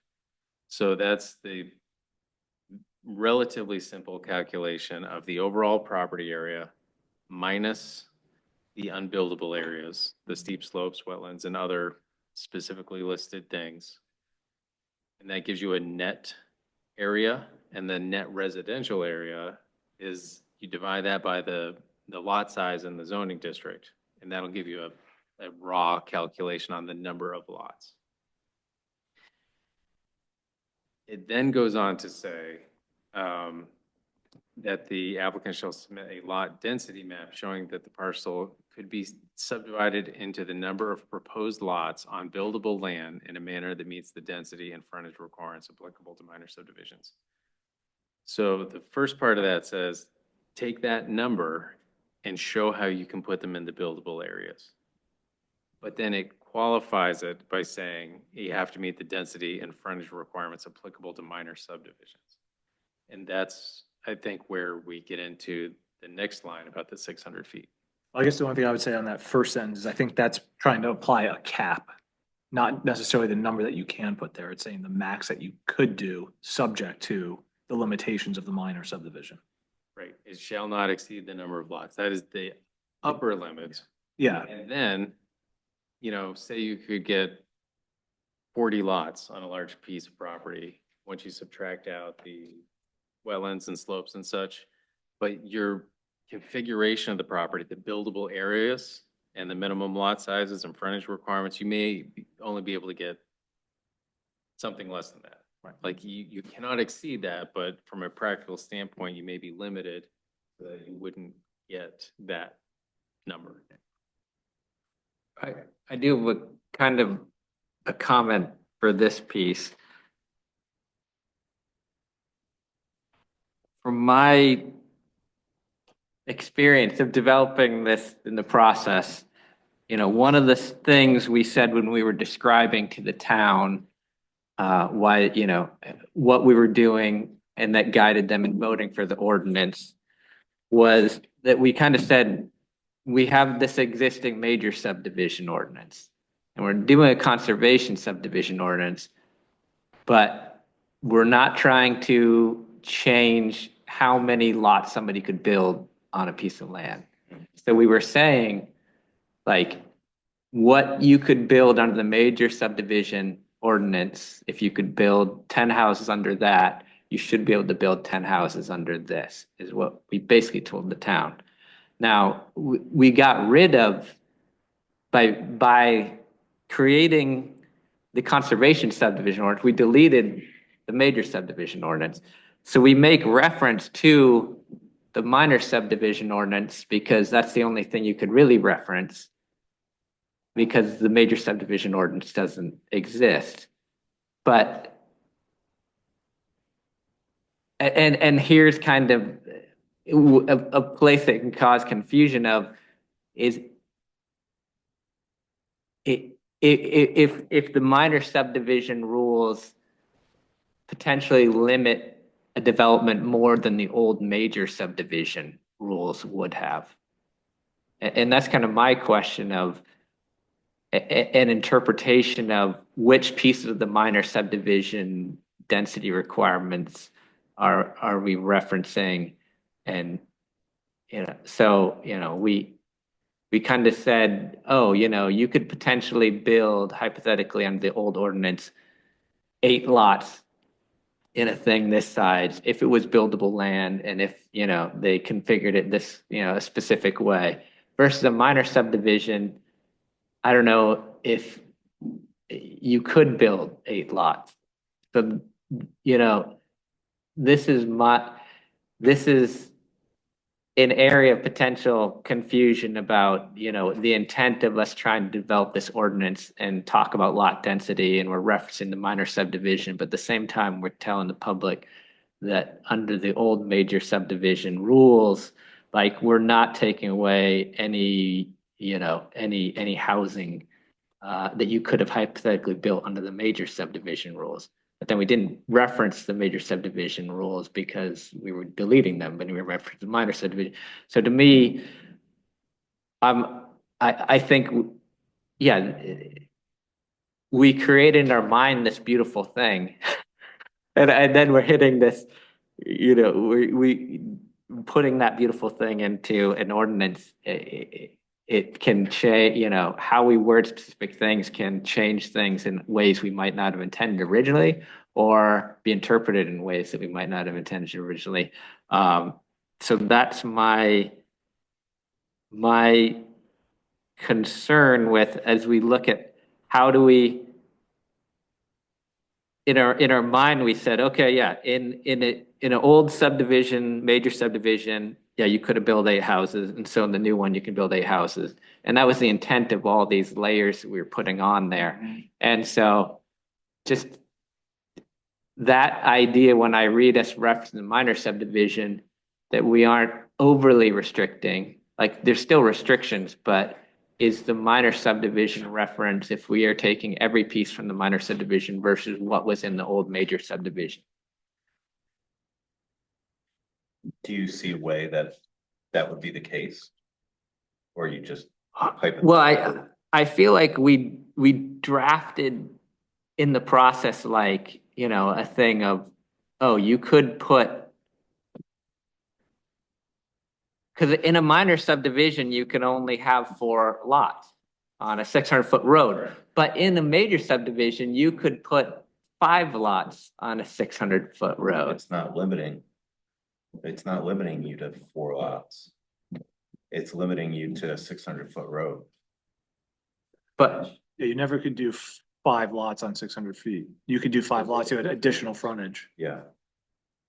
Plus there's 150-foot setback in a public road, so you've already reduced your 600-foot road That's just, frontage to 450, so. there was That's 150-foot on the old major subdivision, there was 150-foot thing? No, that's what I'm saying. There wasn't under the, we're just talking about the current minor. Right, but I'm just saying, I guess, just to build on what you're saying. we're People. ending up with this. People were able to build 5 lots in a subdivision previously, is what I'm saying. So let's just say the limiting factor is 4 lots in a 600-foot road. That's not in line with what the major subdivision was in the past. I kind of went through the same machination last time when I was looking at this, but it's not. It's just the frontage requirements from that. It's not, you have to go and look at the minor subdivision. So you can still put multiple roads in if you have the frontage and get to 8 lots or more. So before, if you had the frontage, you had to have, what, 600? You would have had to have 900 feet of frontage to get to 5 lots. Right, you could do 1 road, put 4, and then you need another 300 feet of frontage for that 5th lot. So there's nothing limiting that here. It's just, you can use 600 feet of road only, and you can just fit as many roads as you can in, as long as they're separated by 750 feet, which is another limiting factor. Which I think we had wrapped in before, and they were edits to the major subdivision. I mean, I remember this took. Well, yeah, 9 well, months we went through so and many I- iterations I around feel the like to get to this. we also said like, yes, if you could put in 2 roads, you factor that into thing, but we kind of, I believe we're talking about, we actually preferred 1 longer road in a major subdivision, as opposed to having multiple roads for subdivision. Sorry. Oh, and I think you didn't get to, I think you were on your way to B, so I want you to get to B. Yeah. But it does say only 600 feet. It doesn't say it's a 600-foot road. It's just saying 600 feet of that road. So the road could be 1,000 feet, but we're, in this, we're saying 600 feet of that road. So you can go back 150 feet and then start counting your 600. But the bummer is, this is the way Pownell limited Yeah. or calculated density. It is, when I tried to prep for this meeting, you have to go back through the districting, you have to go to, and I think we do need to get it onto 1 page for people, so they don't have to do that, because all breadcrumbs are found throughout the entire thing. Yeah, you go to B then. So, yeah, I Let's mean, go. this was, there's a couple of things. Yeah. The Yeah. first is calculation of the lots, and the second is how do you lay them out on a plan? I just looked back at this thing and Brian is right. Okay. And now that I look back at our old presentation, we did do it where, yeah, you could fit 4 houses on 2 roads. And then we combined it into, if you could put 4 houses on 2 roads, then you could put 8 houses on 1 long road with a conservation subdivision, basically. Yeah, and this lot density map is a throwaway. This has nothing to do with what you ultimately do. It's just a calculation of how Yeah. many that you can do within the contract of the conservation easement, which pushes you the 150-foot setbacks, 1,000+ foot roads. So I think that is clear in like showing the existing conditions, Mhm. showing the lot density calculation, and then showing how those lots get laid out on the plan and on the ground. What's not super clear, and I just want to make sure we're clear. We can talk about, how to make it more clear in the future, but I think in the meantime, we all need to be on the same page as far as how this Yeah. works. Is, it references in 2A minor subdivision, but then it goes down through like 2B and 3 and so forth. And I think that kind of like mirrors some of those minor subdivision things to at least a certain extent.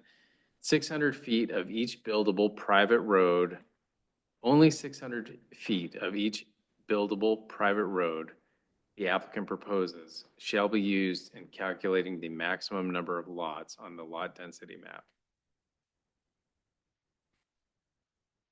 So I think what the intent was to say, use a 600-foot long road to calculate lot density maps or lot density. And it's not necessarily what the applicant's proposing. Yeah. It's, that's an important Yeah. difference. Yeah. Yeah. And it's not very clear in that sentence, is it? The intent. No. I think knowing the history and what it used to say, I think, again, we can get there, like, but if someone is coming in for the first time, Yeah. they're gonna need some help understanding what that Yeah. means. And that leads to, questions about, hey, I'm not proposing any private dead-end roads.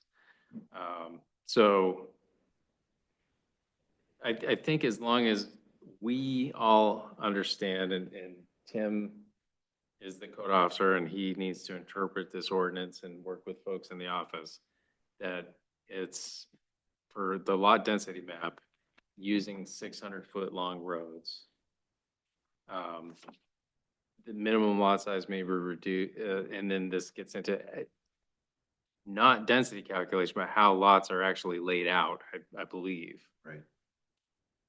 So it's in the next section, but it's still under lot density.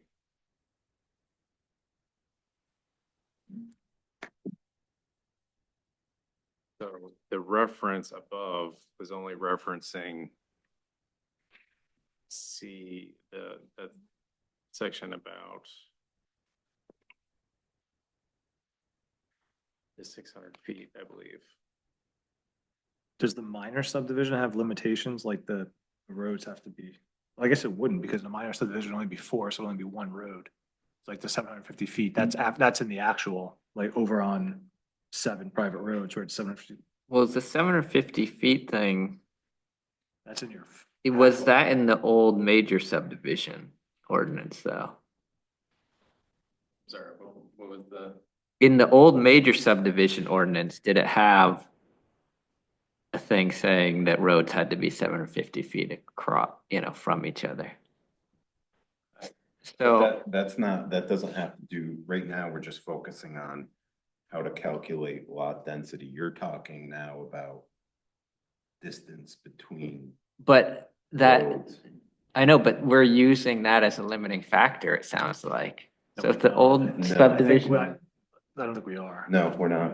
I don't But- think so. but if you're saying you can only you're calculating density based on 600-foot road, and each 600-foot road has to be 750 feet No.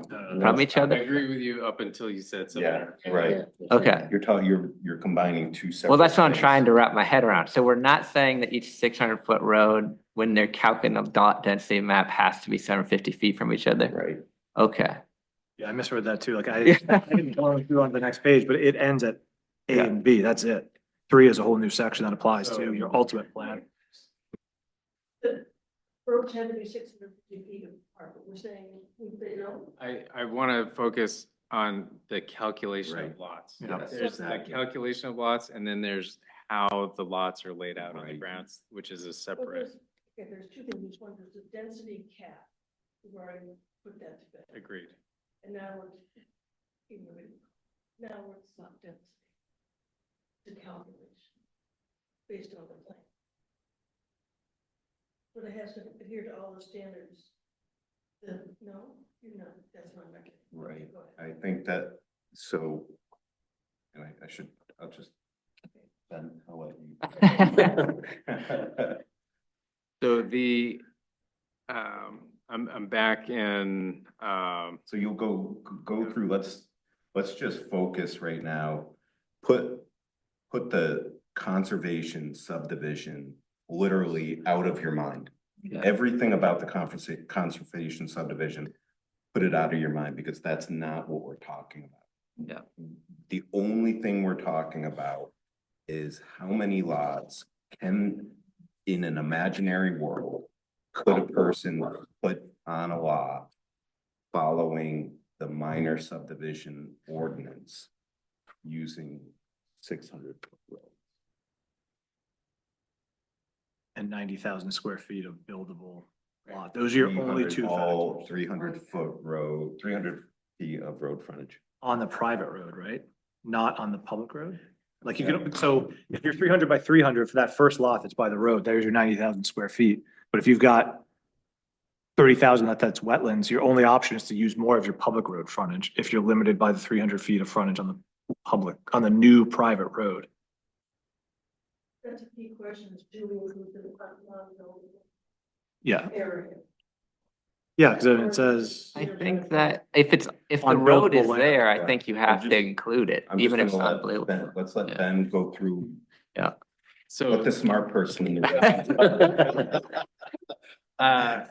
The only thing it says under lot density is calculated based on the minor standards in 908C2.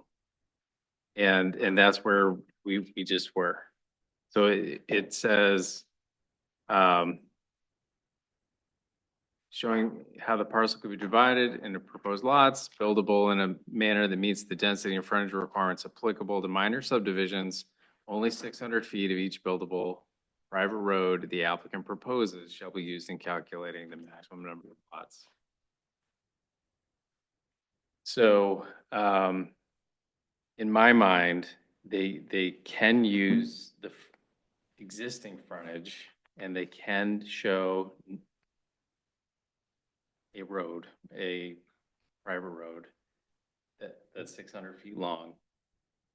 And it meets the dimensional standards for lot size and frontage to calculate the number of lots. And I think that is it. That's for the number of lots. so, but those lots, sorry, they have to be 90,000 square feet. So it says on buildable land. And the minor subdivision would reference 2-acre, 90,000 square foot lots, net buildable area. So I think that's.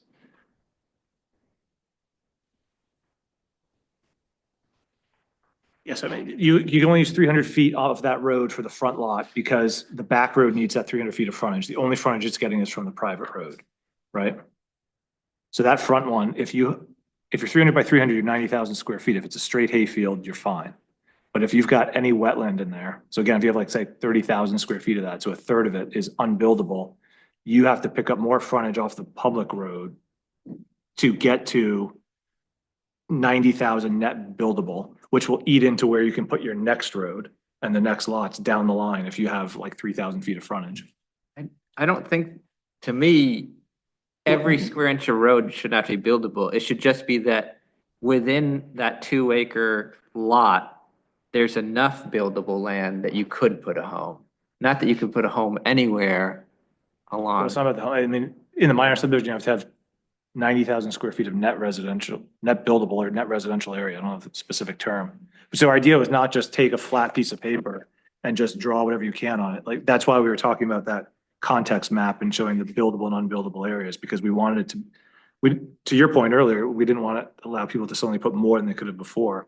So if in the minor subdivision, you're limited by buildable area, you can't just suddenly come in here and say, oh, forget all the features and the slopes and the wetlands. I'm just going to pretend I can put 300 by 300 square here, here, here, and here.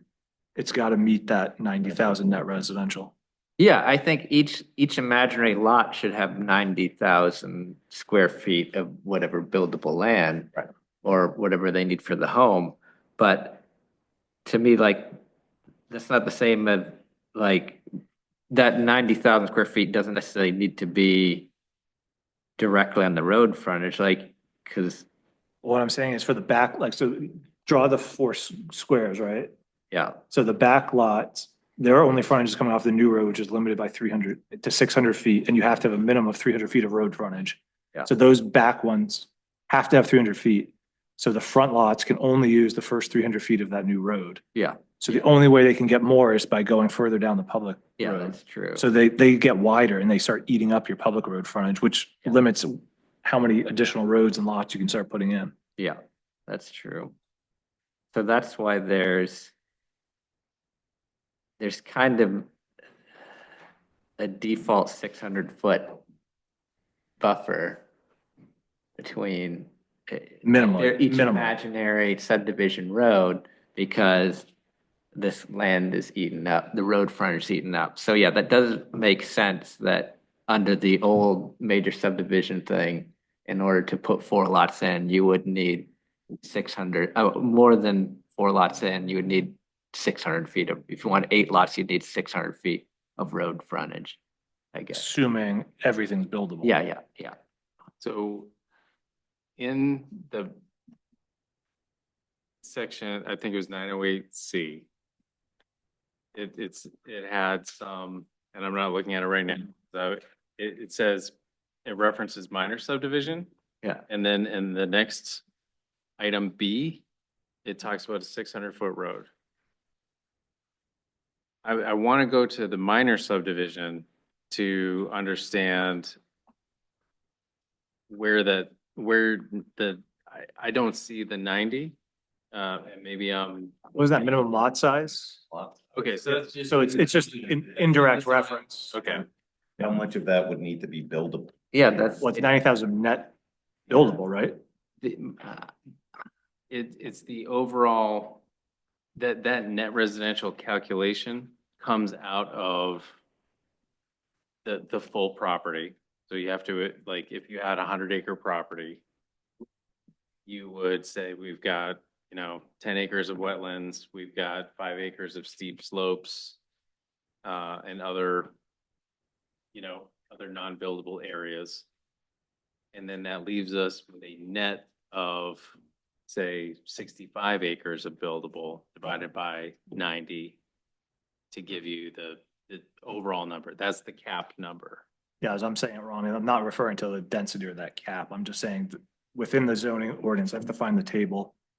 The minimum lot size is 90,000 square feet of buildable area.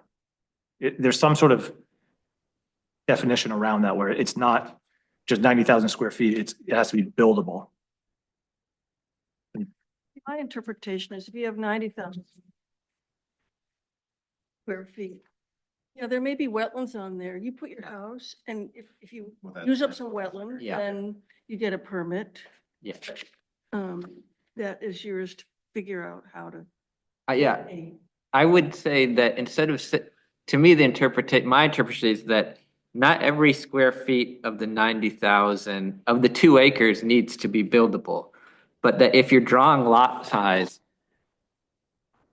of, like, you need to be able to build a house within that 2-acre piece of land. So within that 2-acre piece of land, there's enough buildable land to put a house in it.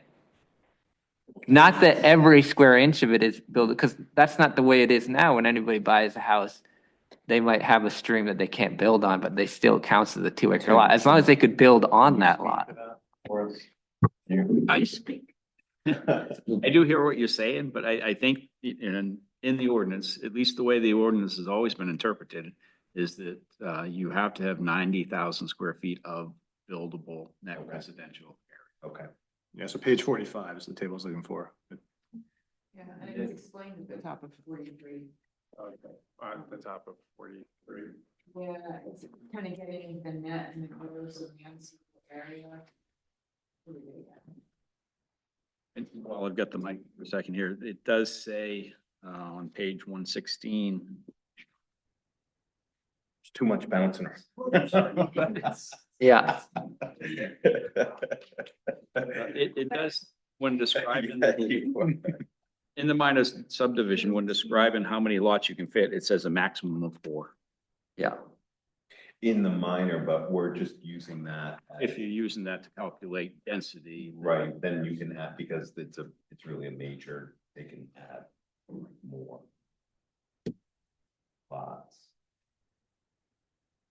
Well, if you're referencing the minor to get your lot calculation, density calculation, you go back to the minor subdivision and there's a statement in there that says you can only get 4 lots off a 600-foot road.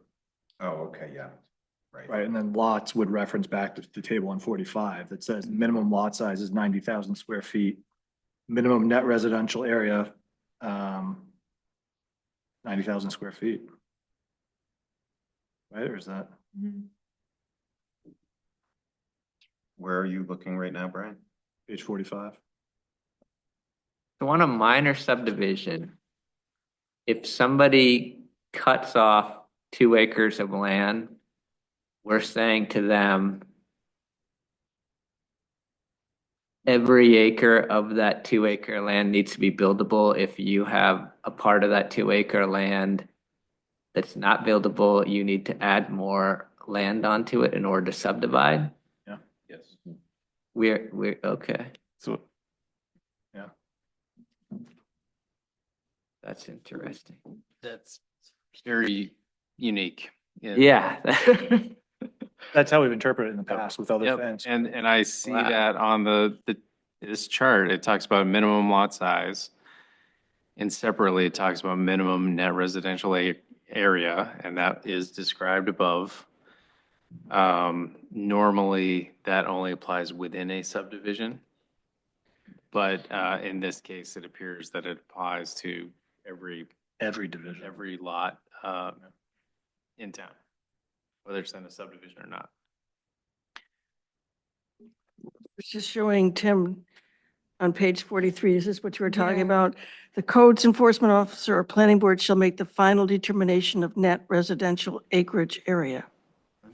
And then it goes on to say it's guided, it's subject to interpretation, guided, whether, blah, blah, blah. Anyway, I guess the point is, we, between the two groups, decide what's net residential. I believe, assuming that that is in there because you can fill a certain percentage of wetlands. So, calculating that percentage would go, that whatever you can fill would go into that percent, that 90,000 square feet requirement. That's the way I interpret that. And I mean, can you just look at a map? We're asking for a map from somebody. Can you just look at a map and say, yes, like that's 2 acres of you're determining like that's 2 acres of buildable land, or do you have to go and like site walk in order to? You're relying on their surveyor to mark out the Okay. wetlands and Yeah. the slopes and things like that. You're going by the map and Yeah. you're also visualizing it when you get there, when you're going on the site walk.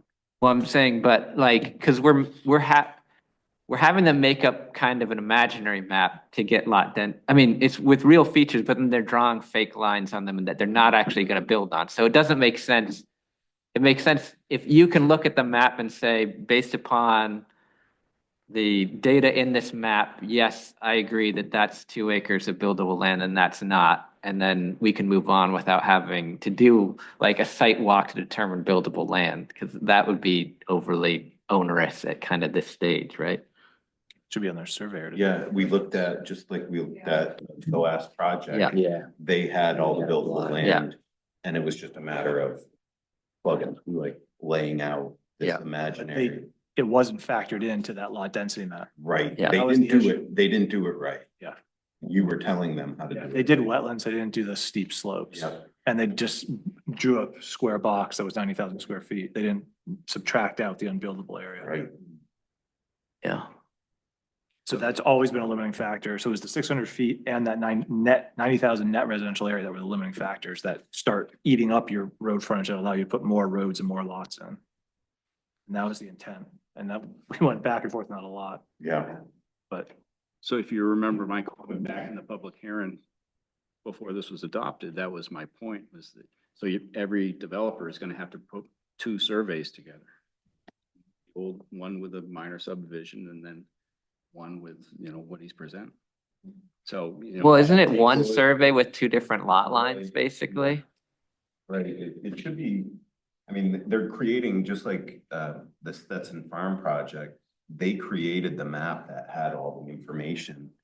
And then it was just a matter of doing a rough sketch of basic lot lines, like they shouldn't need to. You still have to figure out, you have to have all of the wetlands delineated, and then you have to do the calculation of backing that out. Yeah. You can fill so many, and, you pretty much have to go through the whole plan in order to. Yeah. To get your lot density. well, I would say yes. I mean, they have that existing features map, which has all that. I mean, but I guess the question is, how much work is that? Does their software automatically calculate that? Or do they have to really manually go in and measure this out, calculate this area on a rough squiggly line? Or my guess is the software does that for you and says, if you draw this box around it, it'll tell you 20% wetlands, 20% steep slopes if you've already laid that out in it. I don't know that, but that would be my guess. Yeah, I don't know that yet. I will say you can kind of see like, and then we struggled with this because this is how Pownell did this, but you can see the rural nature because they do explain it. They have to do with the fact that we have no community septic in this town, that it's all aquifer recharge. And so you can see their logic in it. So you know where it comes from. I think it's just now it's however many years later and we're dealing with it. Ben, I had a question for you because you mentioned private roads, Yep. public roads. Yeah. And so I was like, why are you mentioning public roads in a subdivision? Can you expand on that? I will, before I do that, Yeah. the lot density, the way I'm thinking about this now, based on the words in the ordinance and the kind of wisdom in the room about this applies, check zoning, check section 900, sec 908, that kind of thing. The existing conditions map is going to show you essentially what's buildable and what's not buildable. Yeah. The areas of soils, the areas of slopes, the areas of wetlands. The lot density map, which is the next map that's required in the ordinance, needs to take those buildable and non-buildable areas into account, and tasks the designer with laying out lots that are based on existing frontage, as well as 600-foot maximum new roads, and with 90,000 square foot lots with 90,000 square feet of buildable area. And when they go through that conceptual exercise of designing a subdivision around those buildable areas with lots configured around existing and 600-foot roads, that will give them a number of lots. Yeah. Once they have that number, Then they free drive. they can crumple that one up and throw it away, and then actually lay those lots out in a way that's in the next section of the ordinance around, a single longer road, for example, or maybe a couple longer roads that put those lots behind a tree line or a hill or something like that. I mean, we want the lot density map to be accurate, but I feel like we don't want them to spend a ton of time and money figuring out to the nth degree, like if But it's key. it is key, but if they, they missed, they calculated this wetland or this slope, 2% differently than maybe we might have had, I don't think we should be super, if they can be this and we're yeah, maybe we'd fight a little bit about certain things, but it's in the general vicinity of reason, then let's move forward with that. We've said it earlier this evening, it's up to the applicant to tell the board. Yeah. That, this is what the slope is here, and this is what the slope is over here, and you can go on a sidewalk and understand it, you can say, use your own judgment, but I don't think anyone at the board in the meeting is gonna say, I think this section is a 9%. Unless it's egregiously obvious. Yeah. Well, yeah, I mean, there's a big difference between 15% and 2%, Yeah. but it would not be appropriate to, try and get into the difference between 9 and 10. You know what I mean? Just looking at the 2-foot contours, especially at a property scale. Can I ask what happens when you have multiple roads? So when you get that calculation, you get a total number of lots, which will not exceed There's no road at this Right. point. Yeah. So you're just getting a number. Without any roads, you just, okay. You're using the 600-foot private roads, you're using 90,000. So there is a road. Fantasy road. Only for conceptual purposes for calculating the number of lots. Yeah. Look at what we built. Once you get that number, There's gonna be several roads in a row. Right. That's what I'm getting hung up on. conceptually, yes. Yeah. And I think the conservation subdivision in part was written to get away from that. So it's a better outcome to have 8 houses on a single road than it is to have 8 houses on 2 shorter dead end roads. So the conservation subdivision allows you to do that. So if you've got a buildable area a little bit further into the site, you can, as a designer, use some creativity to kind of lay these out in a way that will meet those goals of the ordinance. But before they do that, they need to figure out how many lots they can get. So in order to do that, that's really not all in one place, and it's not super clear, but I think we've gotten to the point where the standards around 600-foot roads is useful only in the calculation of the number of lots. Because the conservation subdivision allows you to build 1,000-foot road and even longer in certain circumstances. It's only for the calculation part. Could I just ask one quick question? I think, Brian, you had mentioned, and this is something I'm just not clear about, and it applies to a minor subdivision. In a minor subdivision, can any of those house lots take road frontage from the existing road, or do they all need road frontage on the new road? Well, I think it almost doesn't matter for the front lots, because the back lots can only get their frontage off the new road, which is limited to 600 feet, and you need 300 feet. So either way, The front lot, both the front lot's gonna get 300 feet off that Right. new road. Right. But I guess my point was just if you don't get that net residential area from 300 by 300, you still have to start eating up the public road frontage. You're not using that. You could grab, Well, you can't remember, you can like round a corner, right? It's gotta be one or, it definitely has to be one or the other, but can you use the public road? I'm not 100% sure. That one, it can't be 150 and 150. Right. It has to be 300. To Okay, together, got it. yeah. That was my question. Yes, Yes, got it. Okay. But so that front lot, you could use the public road. Yes. Okay. I guess one other complicating factor on this. Clear on that. So. Okay. 300 feet has to be all on one road. Where is that? Can we point that out somewhere in the ordinance? Not to quiz you, Tim, I apologize. But it's been a sticking point in my mind for quite a while. You don't have to figure it out if you want to maybe just shoot the board. does it have, Oh, okay. Okay, it's all right there. Is it on the chart or right below? Yeah, it's important. and It that, really is. we don't, yeah, so that's in the calculating, but It in, could be on a public road, though. Yes. yeah, but in the actual road we're building, the real road, you don't really have corner lots in some way. I mean, because they're all set back anyway, but Yeah, it doesn't really. Right, Yeah. yeah, it doesn't.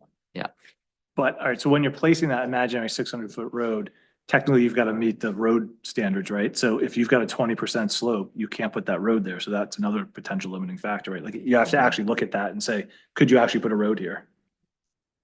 Right, so if you're forced to go down, 800 feet just to get those front lots, because you've got a lot of wetlands in the front, but then you suddenly come into like another wetland or some steep area, you might have to eat up even more frontage to get to another spot where you have to put a road in. So just because you have 1,200 feet of frontage doesn't mean you can do two roads. You've got to, right, based on slopes and net residential area. So that, The work done to kind of come up with that lot density needs to be real design work. It needs to meet the standards of the ordinance. So, your point about like, if you had 1,000 feet of frontage and there was a really deep ravine in the middle of it that had steep slopes that you couldn't put a road there, you'd need to deduct that, and you couldn't just, on a lot density map, put, 3 roads down the road if one of them was gonna be in the middle of the ravine, yeah. Okay. right? Yeah. could they say though, well, in this imaginary thing, I'm gonna say that I was willing to spend $1 million Yeah, that's. to fill the ravine and put a road in. I mean, could they say that? So not trying to Yeah. draw this out more, but. Yeah. Under the minor subdivision, it says the planning board can extend a 300-foot road to accommodate certain, wetlands and things like that. But I think you really need to go back to a minor subdivision or a private road can only have 4 lots. And I think that says what you needed to say. Yeah. So if you can fit a road in there, counting on the slopes and wetlands and everything like that, you could have 4 lots off that road. And then 90, whatever, 52B limits it to 600 feet. So I think that supersedes our ability to extend that. I mean, in a minor subdivision, you could, but for this lot density, it's only 600. We're not saying you could extend it. But I guess, I mean, that's kind of like the point that did come up is, hypothetically, could you cut and fill and get your slope? So how, do we factor that in? You should be able to. I don't think for a 600-foot road, you're gonna, put in a 300-foot bridge. But I think the intent needs to be like a real design exercise to Yeah. come up with a Has to be lot reasonable. calculation, right? Are we overcomplicating it if they could put a road in that's 4 lots, period? I don't want to change the standards. I Yeah. want to just understand what Yeah, they are. we're just Right. clarifying it. I don't know if that's a change or if that's. If they One can. of I believe it was this board that passed a subdivision recently that had actually, it was a minor subdivision and had 5 lots. So there is you have some give and take. Yeah. That was a major. That was a major, you're talking. about- Merrill Road. Slocum, that was a major, and that was before this ordinance was passed. Okay. But that's also relates to what I was bringing up before, is that like,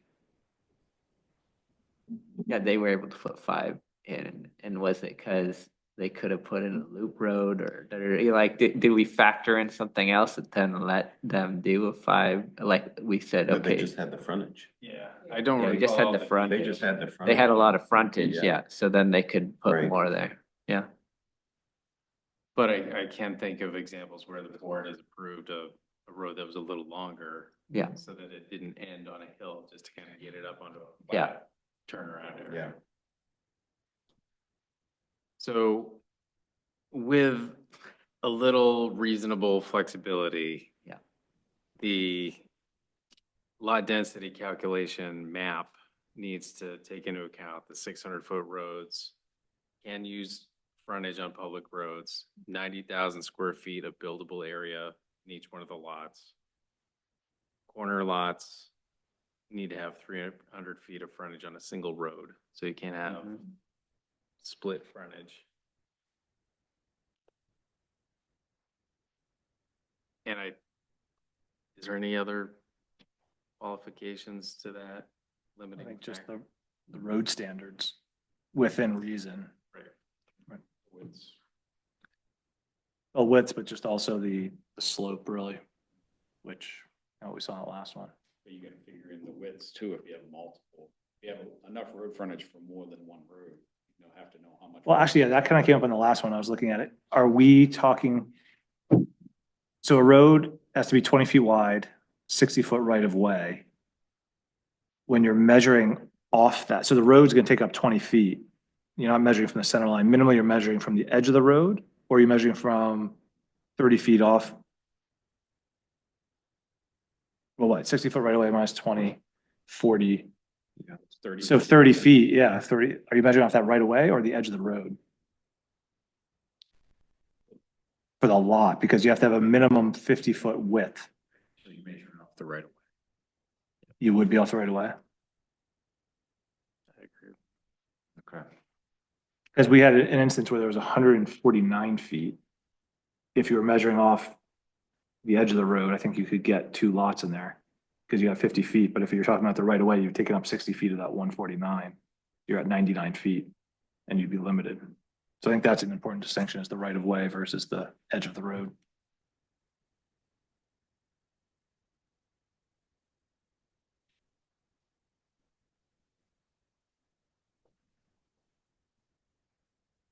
Is there anything else with lot density to, like, the calculation of the lot density is important. Yeah. It's huge. And I feel like it, is a little bit all through the ordinance. As people, if so, people are coming to us with, they want to build subdivision. They talk to the, now we don't have a planning director. They talk to the CEO first, or they talk to North Star first. So do you understand this as CEO enough that you can guide them on what we are talking about with the lot density map? And, you know, so that they can not come with us with an insane proposal that you say, this is the limiting factors. So right now, today, the plan is that they will come to the CEO's office. Yep. We will take their information, get them started so they can get, closer to the submission part. And we'll bring in North Star, to help us to make sure that everything is there. We should probably put this on a one pager though, or into one of those checklists. Okay. I do feel like, I don't know if there's something North Star, CO, because, we talked about this for who knows how long just now, describing, okay, yeah, this is what it is. If we had just a sample map of saying, here's a sample plot, and you can't just go, I can do this unit, and actually draw out what a sample lot density map would look like on a sample piece of land that has slopes and wetlands, so that they can just visually go, oh, okay, I understand. These are 600-foot roads. These are 300, road frontage, and they're using actual usable land when they're drawing this lot density map. Because I think that visual, we can write as much as we want detail on paper, but being visually to say, oh, this is a sample of what, this is an idea of what they're actually looking for would be helpful for anybody who actually wanted to do this. And save them a lot of time, money, heartache, or just hours of the CEO's time trying to explain it.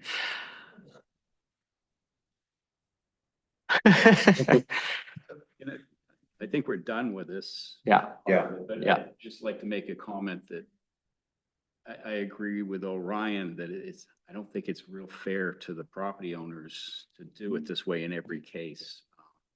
If you had somebody that had 100 acres, but they only had enough room for one 600-foot road, you're limited them to 4 lots on that 100 acres. I Yeah. think, it might be a good idea to keep on working on this and think of a different way, a better way to figure out lot density. Yeah. Foot road, I think that's the point, is you can get all the frontage from the other. You're limited on the lot density to 600-foot road. That's what they could have done before. 4 lots.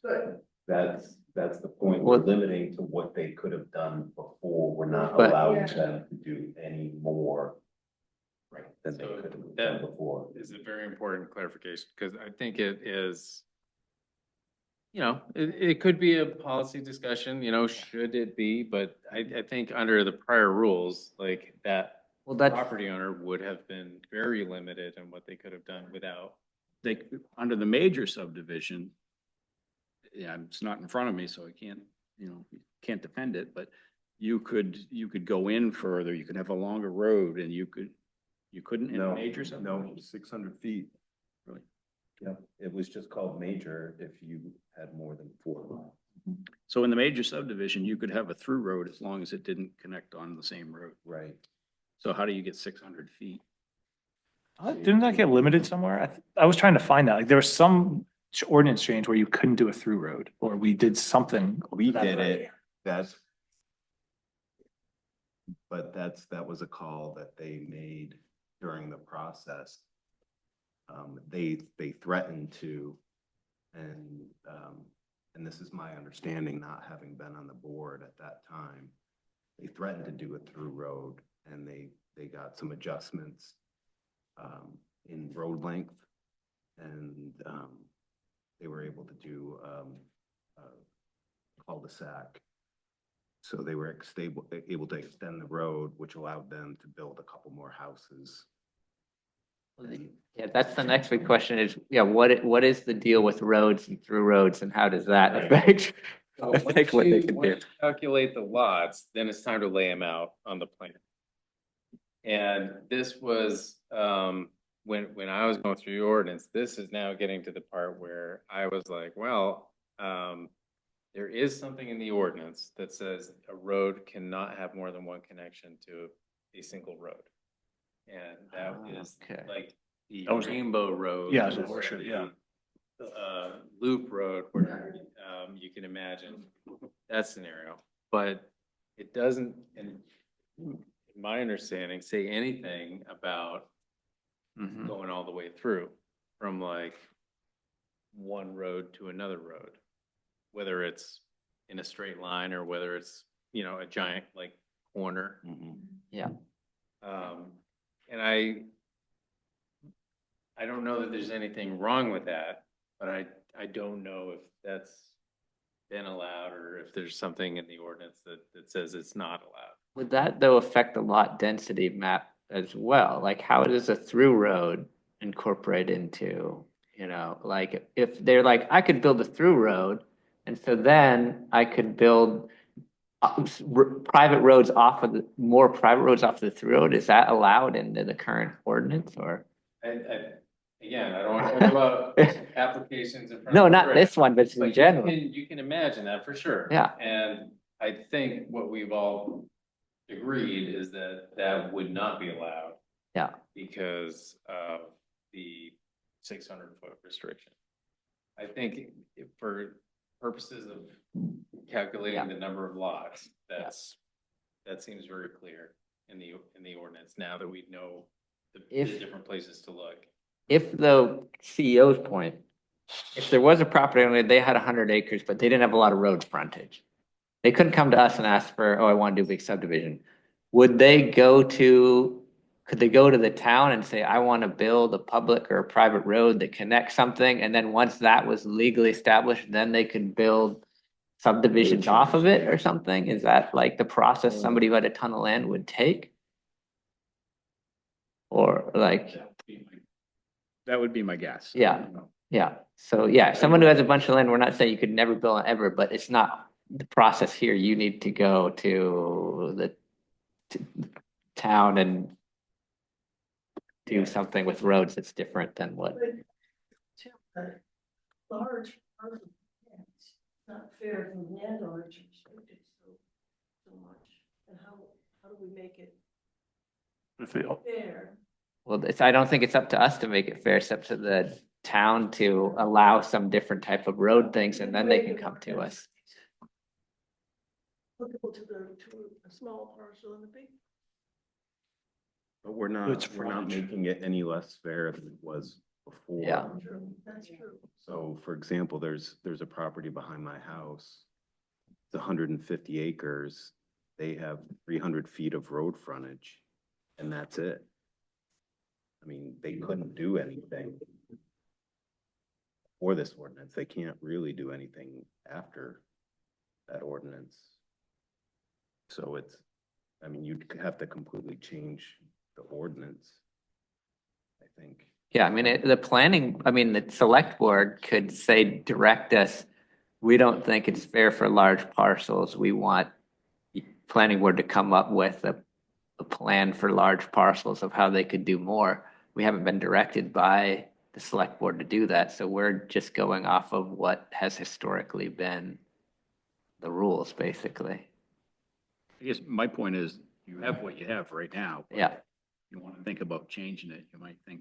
Well, is it up to us to change it, or would it be the select board directing us that they want us to investigate changing it, or? I don't think it's completely up to the. Yeah, select well, we could recommend the select board, say we want to do this, certainly. But, yeah, exactly. I agree. Yeah, say that. Yeah, yeah. I actually really do your point. Yeah, for sure. But I think we also might need to say, yeah, what are the levers that we can do for someone in that? But I think we also have to, you can see a thread through these Placo ordinances, and it is the roads, how they did it. Yeah. So I think we have to, I don't think we can just create something for the guy who lives behind Todd. Yeah. Without there being an actual. Yeah. And this has to be a community, a right. very public community Right. process. Yeah. This was 2 years and we're getting this. And part of the selling point, I think, as Brian had said earlier, was that we weren't increasing the density. So if you couldn't build it before, you can't build it now.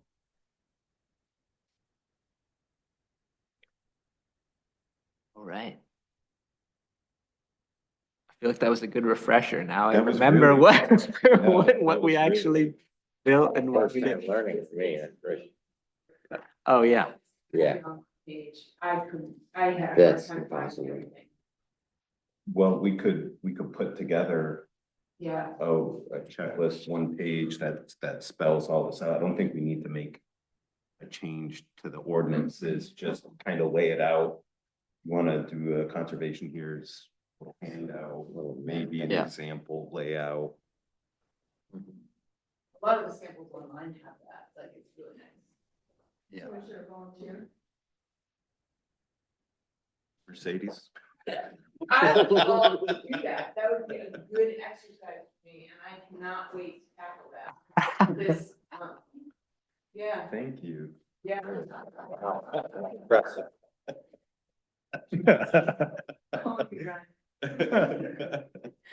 I'll take a shot. I think it's easier to work with something rather Yeah. than nothing. And then you can bring it before us Yes, and absolutely. we can, Or yeah, feel free, I mean, ping me back and forth if you want, Okay, it's I only mean- lot density or it's all of them? just lot density. Yeah. we do just lot density. Yeah. Let's start with lot density. Yeah. I think the process, I mean, the concept is good. I think the policy Yeah. goals are good. I think the process is relatively clear, except for the lot density. That Yeah. is the muddiest portion of this, and I think a one-pager cheat sheet kind of referencing the four different sections we've talked Yeah. about, because it says minor subdivisions and 908C2. Yeah. But there are more things that apply.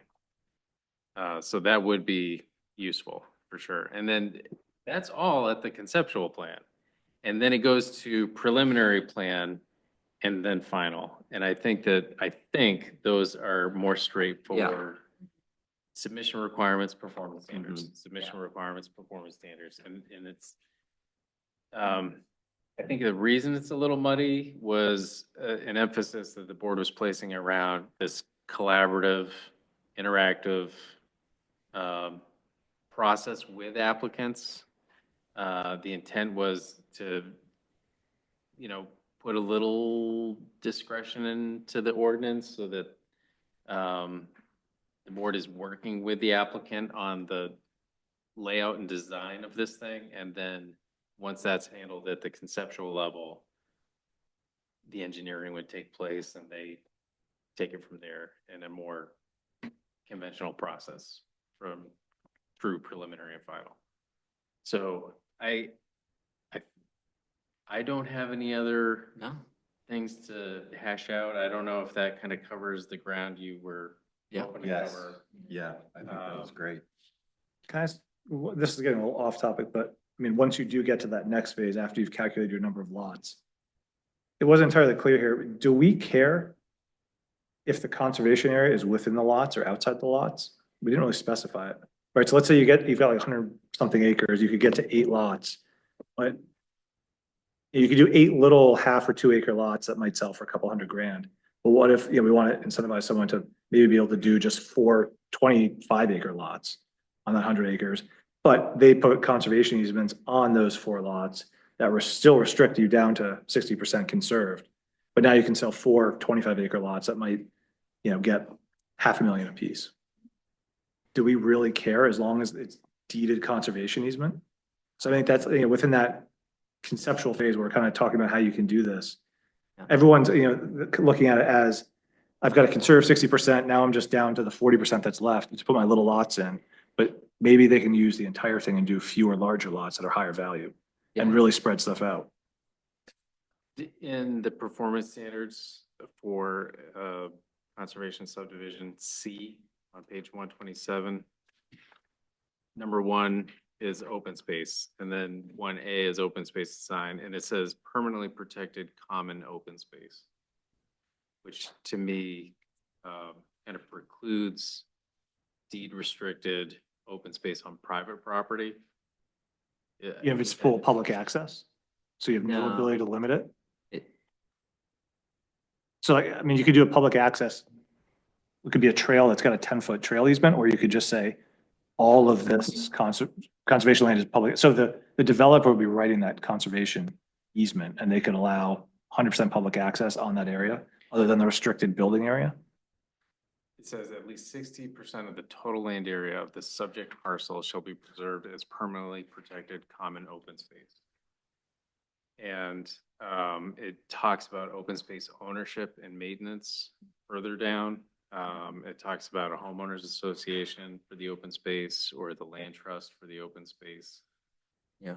I don't think the way this is worded would allow like privately owned Yeah. conservation land, even if it was, some kind of deeded public access to that private property. Because it keeps talking about common.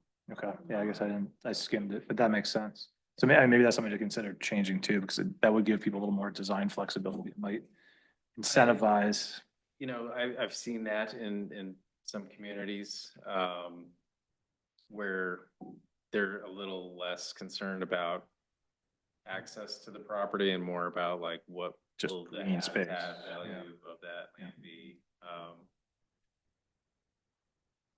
Yeah, I'm not opposed to that idea of giving the developer more flexibility if they want to conserve. Yeah, because it seems like people are trying to maximize their land value here. And the way it's written, it's kind of forces you to do as many lots as you can. But that would, you might come up with 8 lots, but decide to only do 4 because you could ultimately get more sale proceeds. Right? I don't, like, if I'm buying a piece of property and it's 25 acres, but 60%, 80% is conservation land that I can't go and cut a tree down. Yeah. I don't really own the property.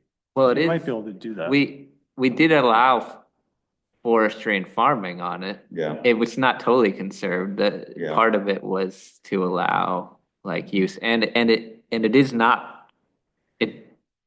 And the way we have written out, it is not public land in that they can still say, Yeah. no, only the people who are part of this so common property can access it. We definitely encourage people to open up access, but I think we've got a pretty good handle on that. I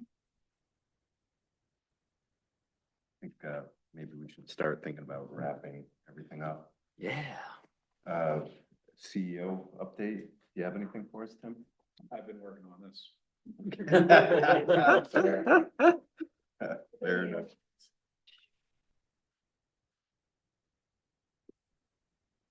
The only thing that's out there right now is somebody is proposing to purchase what used to be Edinburgh and Lucy's. And they're talking about making it into like a groceries farmers market, which I've looked through the ordinance and I don't really see it as a change of use. So I don't think it would. Any update in our old business that the other conservation subdivision, is that coming back or? I haven't heard a thing. We did reach out to them, to see if we could be of any help. Haven't heard back.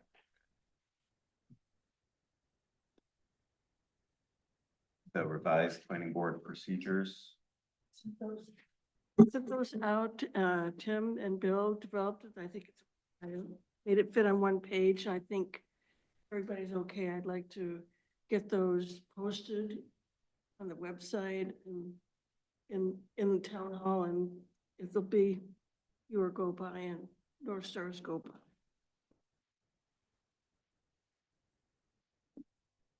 Everybody, I know I've sent it through. Yeah, I see.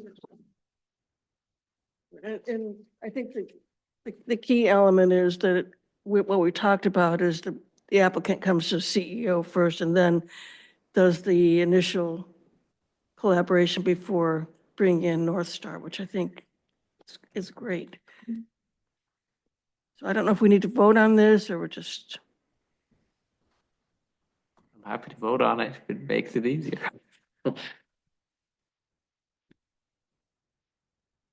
Motion to approve the revised, what is it called? procedures, planning board procedures. Planning board procedures. All those in favor?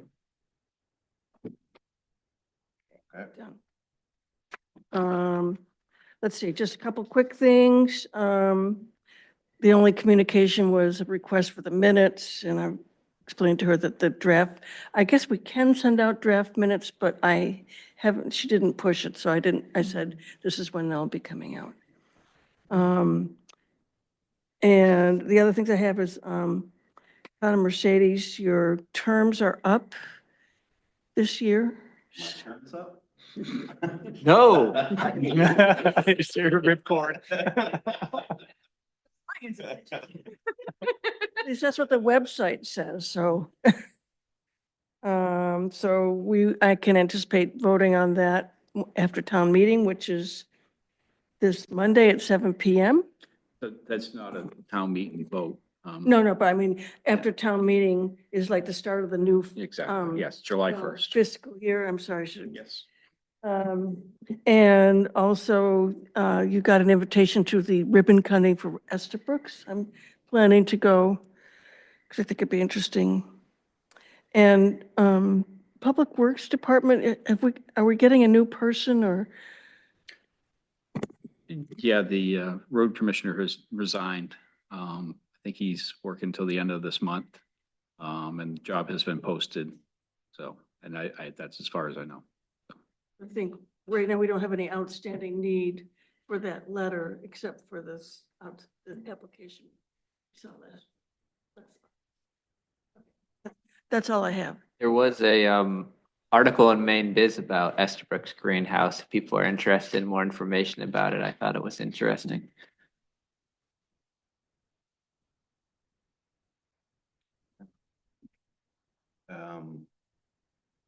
Public comment? I didn't. So I Been won't, very patient. I won't make this long. I know you've been here. I found this so I'm Susan Pye. I live on Libby Road. I also own land on Poland Range Road. So I've been interested in what's been proposed over there. So I went through the ordinance and I was very confused after the last meeting trying to figure out what you had clarified because I wanted to see the steps myself. And I finally was able to figure it out and calculate it, what they might be able to do. So I do appreciate you looking at doing some sort of matrix because I think that it is the responsibility of the town to be clear. So I think that that protects us all. And just some clarification for knowledge that I have for you. So like on the lot density, I did do a single lot off my land on Poland Range Road. And my surveyor said you should do a wetland survey because there were wetlands there. And so we made the lot bigger. Okay, so the surveyors know, and they usually will recommend, they said, before you submit this to the CEO, and this was 4 years ago, you should have the wetland surveyor in. So they can tell usually offhand. And then for large lots, my one comment on that would be, so I do have a large lot and I took one piece of land off it and took a lot off it. But that was my decision and I did it knowing what the town's rules are. So I took 300 off of a 900-foot road frontage. So now I've limited myself to what I can do. But I've done that purposely in that I might want to conserve some of it at some point. I don't want to put in a big development myself. So some of the large lots for previous owners have done that. So that would be a consideration if the town was looking at that. You know, if you look at these maps, you can see lot 12 is now 12-1, 12-2. So some of those have already been broken up and it's just where the town would want to go. And I guess that goes with the comprehensive plan. So that's all I have to say. Thank you. Thank you. Feel free to email us your calculations or thoughts. Yeah. Thank you.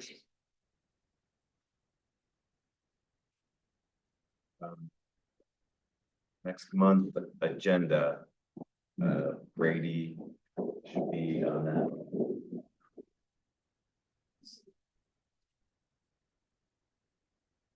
Other than that, I don't think we have anything else.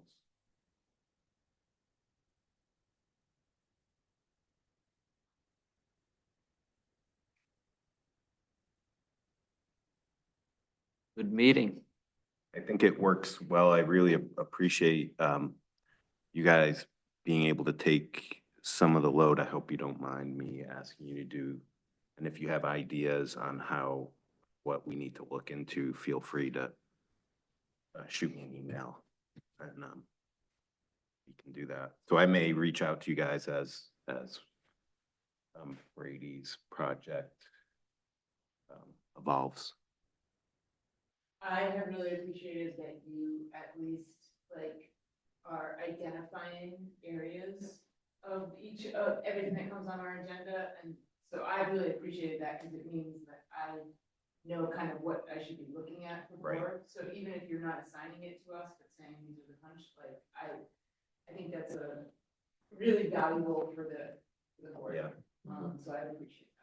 Yeah, I want to give a kudos to Marcia and Todd for their work, diving in depth of this stuff and trying to come up with, what are the big things to focus on or questions that we want to address. And it's a lot of work outside of these meetings, and it doesn't go unnoticed for me. And definitely we should all be supporting these two in their work. Yeah, and I appreciate it being the new guy and just learning about this. It's just like, I thought, oh, this would be easy. But I just appreciate you guys, what you're doing, and I'm picking so much stuff up. I think it is a good thing for anybody listening, like, if you find some of this, if you read the ordinance once and you're like, I understand this, then I don't think you did, right? You don't I exist.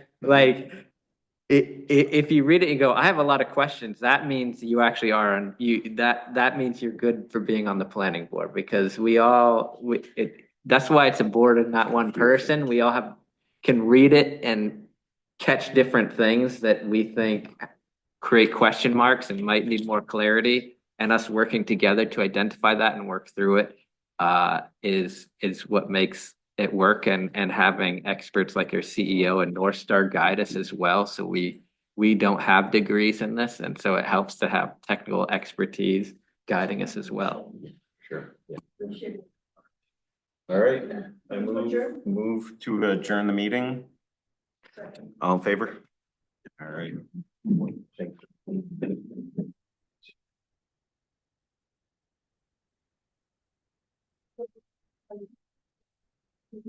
Like a curve, huh?